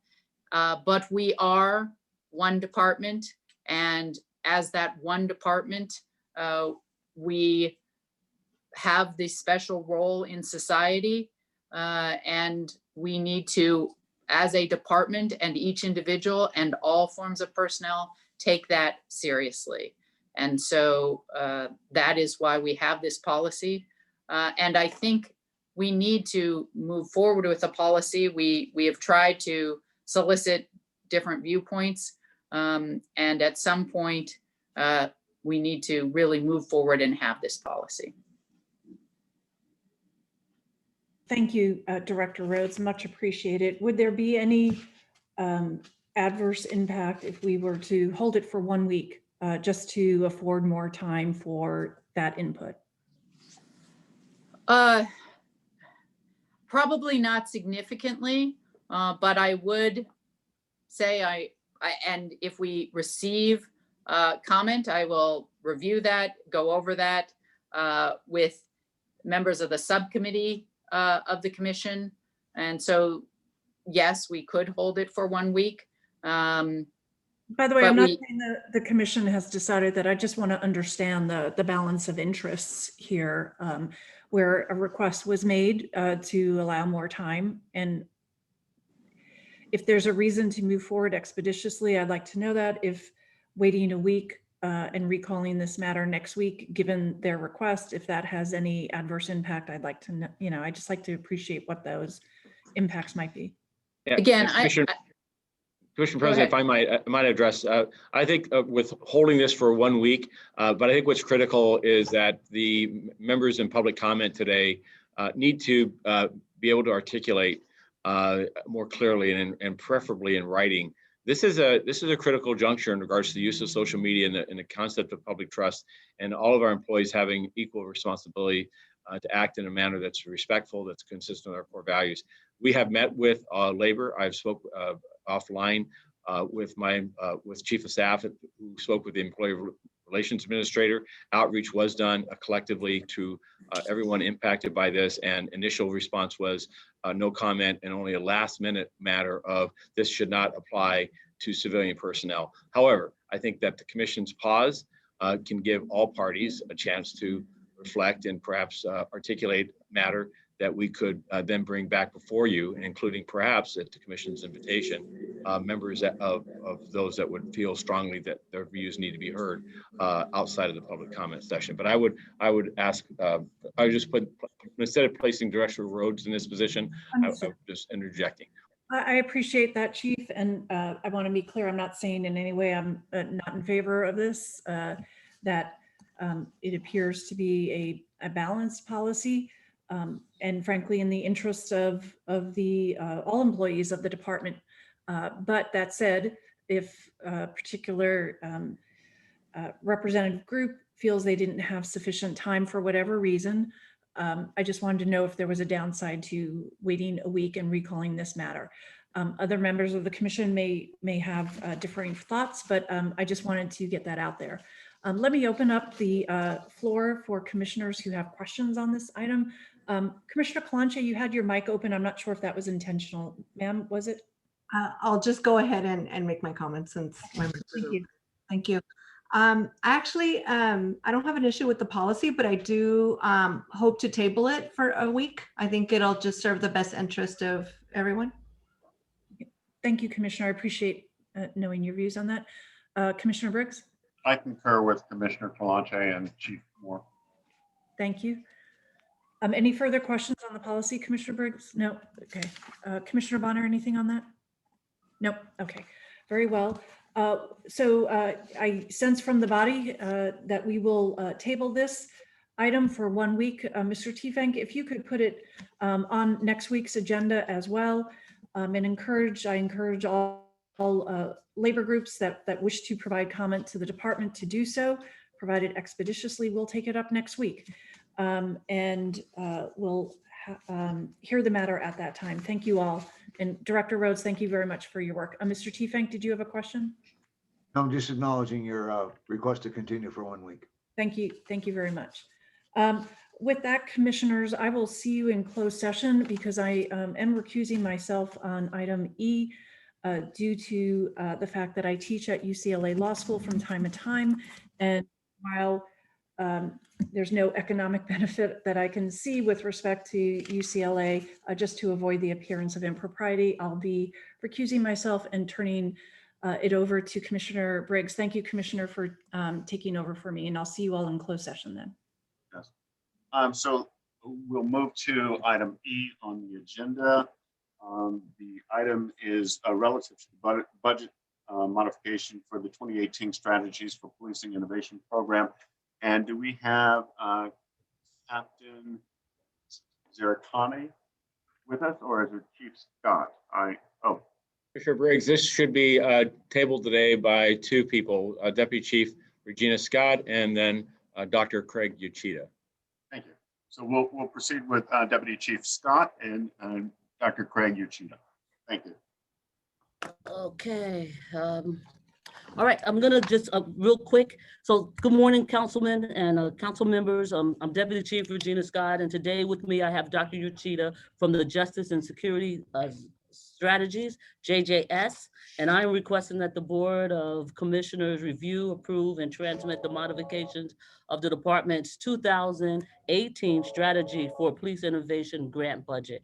So we are asking to move some funds from the travel and equipment category and place the funds into the supply and other category. This will allow the department to purchase additional equipment and software. And additionally, we are also asking that we amend the contract to reallocate $150,000 from UCLA to JSS, who will be performing the requested scope of work. And just to give a little background, the department received a background from BJA in 2018 to assist in solving homicides.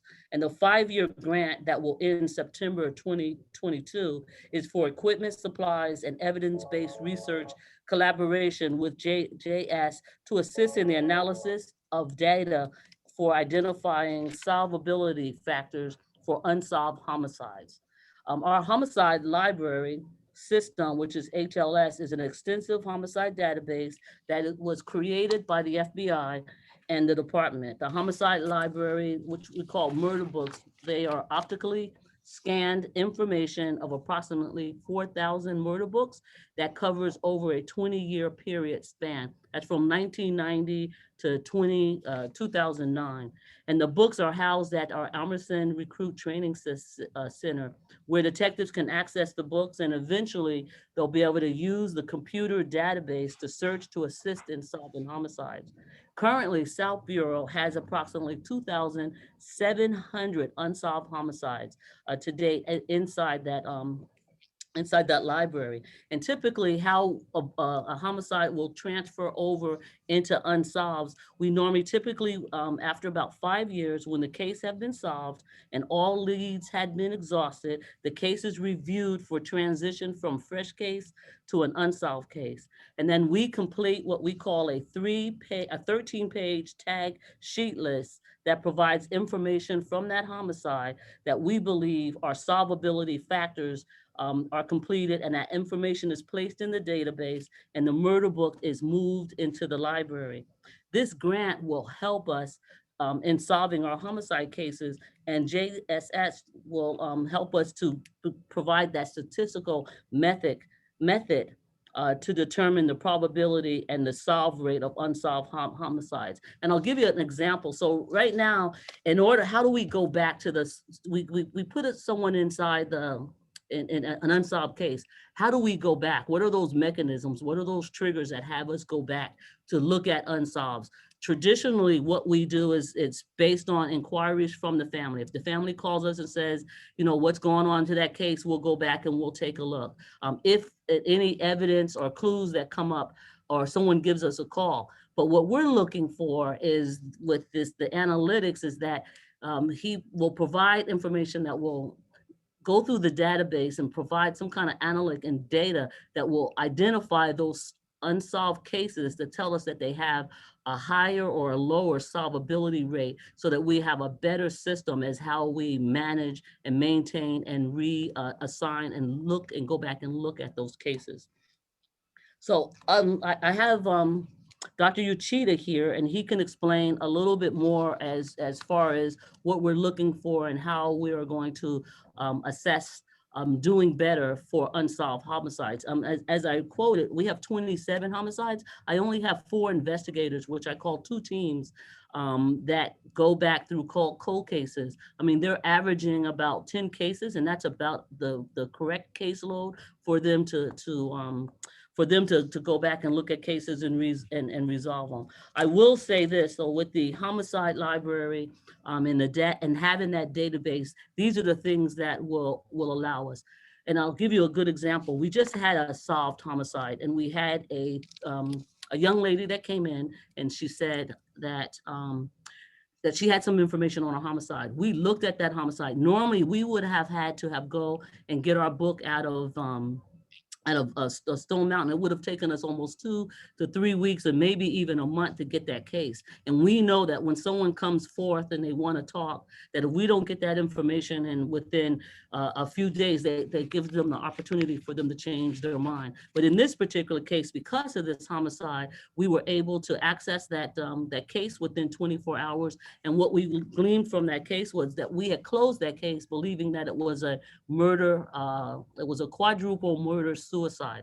We believe that the suspect who we found at the location, who had a gun in his hand, we believe that he had killed the mother, the father, a young child, and then himself. And the victim was able to come through and talk to us, and we were able to get to that case quick enough, look at the information, get ourselves familiar with all of the information, and come find out that it was an uncle who actually killed that family, and they have put the gun inside their hand. And then she gave us the information from that, and from that we were able to solve that case and go to Guatemala, and we have more cases that are like that with us. But my problem is, and what we look at, 2,700 cases, and we really have no real systematic way to go back and pick the case. Really, it's the family that makes the most noise, causes us to go back and look at the case. This would give us some evidence-based research to help us look at those unsolved cases and select the ones that have the higher probability of being solved, and be able to look at those, re-examine those, and come back and do a better job to bring justice and closure to those families. And so Very much, Chief. I didn't mean to cut you off, but I would like to hear from Dr. Uchida for a moment, and there may be some questions as well, given the public comments today. Sure, happy to be here. Nice to be here again. Thank you for this opportunity, actually. Since 2018, we've been working with murder books, and the murder books are the homicide investigations. I don't know if you've ever seen a murder book, but they range in pages from, it could be 50 pages to 1,000, thousands of pages. All of those books, well, not all of them, over 4,000 of those books have been scanned by the FBI. So the detectives at the Homicide Library today, and for the last dozen years, have been basically deconstructing those murder books, getting them in a way where they can then be sent to the FBI. They scan them, they send back the books, and they send a DVD back with the scanned information on it. So it's digitized, basically. That's what they've done. And they've done this at their cost. So huge shipments get sent back and forth. So this has been going on for since 2010 or so, 2009, 2010. And it was at the request really of the FBI to do this, because they were really interested in the way in which LAPD does their investigations. I might add too that LAPD is very consistent about its investigations. Every homicide investigation is done the same way. And that's what makes these murder books both unique to the rest of the country, but consistent within the LAPD.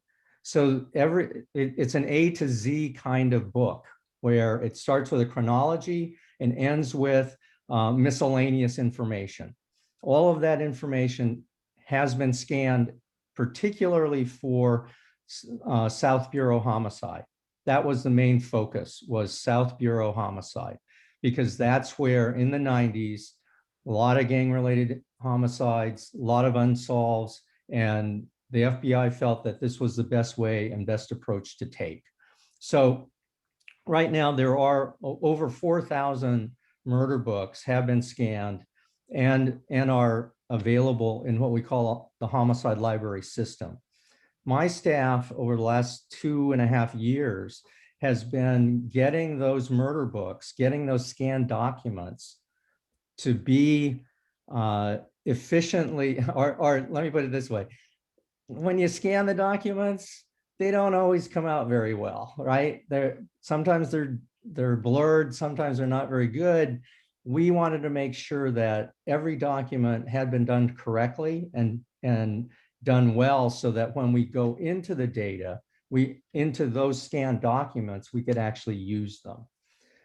Right now, what we're doing is basically data entering what are called tag sheets, information that detectives want to use, and it's a 13-page document that my staff are basically going through the murder books, making sure that they have the names of the victims and all of the information relevant to that case are data entered and tied to the murder book itself and tied to the PDF copy within the homicide library. What we want to do now, and what we're right in the middle of, frankly, is we've reviewed and data entered about 1,200 of the 4,000 so far. And we're right now in the process of examining those data, running just basic frequency analyses, just percentages of different things, so that we can then see that the data are clean, that we can then use them, as Deputy Chief Scott said, to determine what's solvable and put together basically, I want to say, a rank order of these are the types of cases that can be solved based on what we know from solved cases and apply that knowledge to the unsolved ones. Okay, so for instance, detectives and others tell us, and I ask them, okay, what's the strongest indicator of solving a case, right? What is it? Well, you want to have a reliable eyewitness. You want to have evidence. You want to have the gun. You want to have other pieces of information that help you solve that case. So what we're trying to do now, and what we will be doing over the next year and a half, is determine what pieces of all of those cases lead to solvability, and then be able to tell detectives, okay, here's of the 2,700, and we don't have that many that we can look at, unfortunately. We have about 1,500. Of the 1,500, here's how we can help you set priorities for looking at those 1,500, and also looking at, here are the key components that we would ask you to go back and see if you can get. So that's the idea. You're on mute, Commissioner Briggs. I don't mean to cut you off, but no, it's fine. I do have a question that seemed to be one of the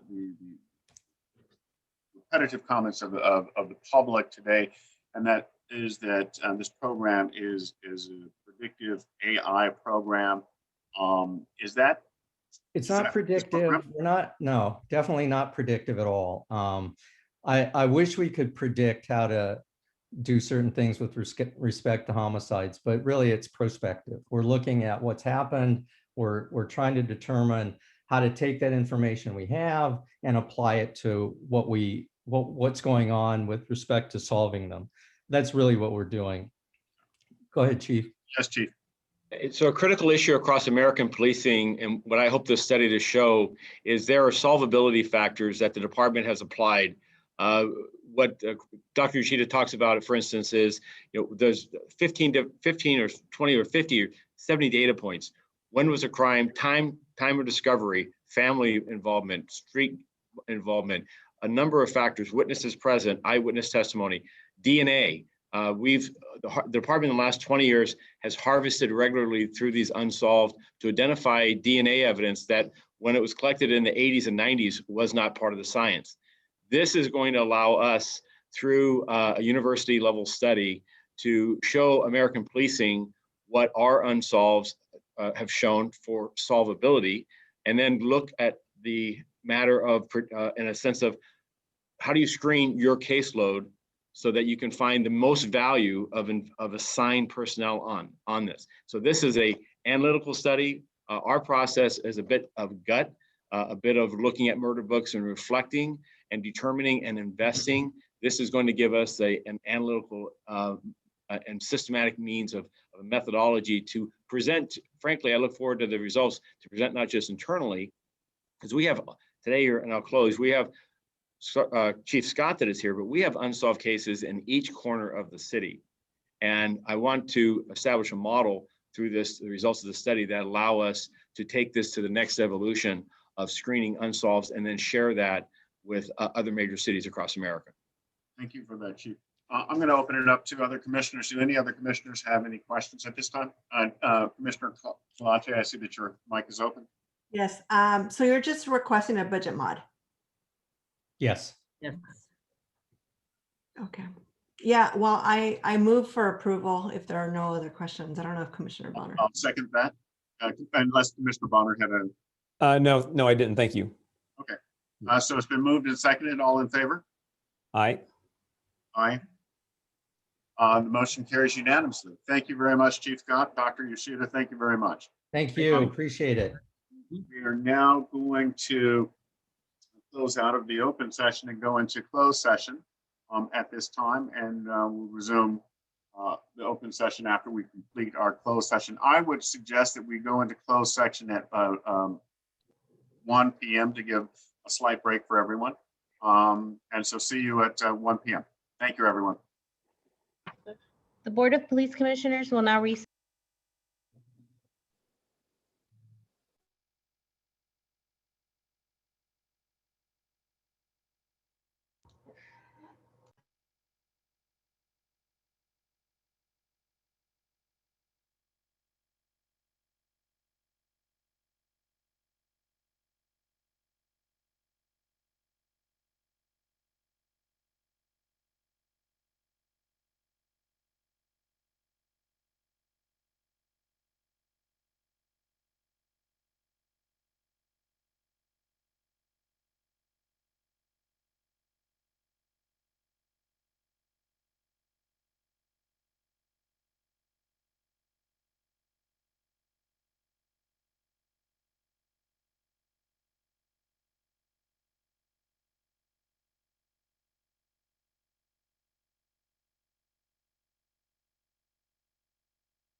Good afternoon. I'm just going to give everyone a moment to come back into session.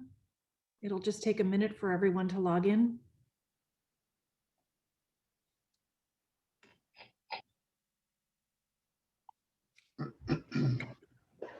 Take a moment for the board secretary, Madam President. Very well, Mr. Tiefenk, just let me know when everybody's ready.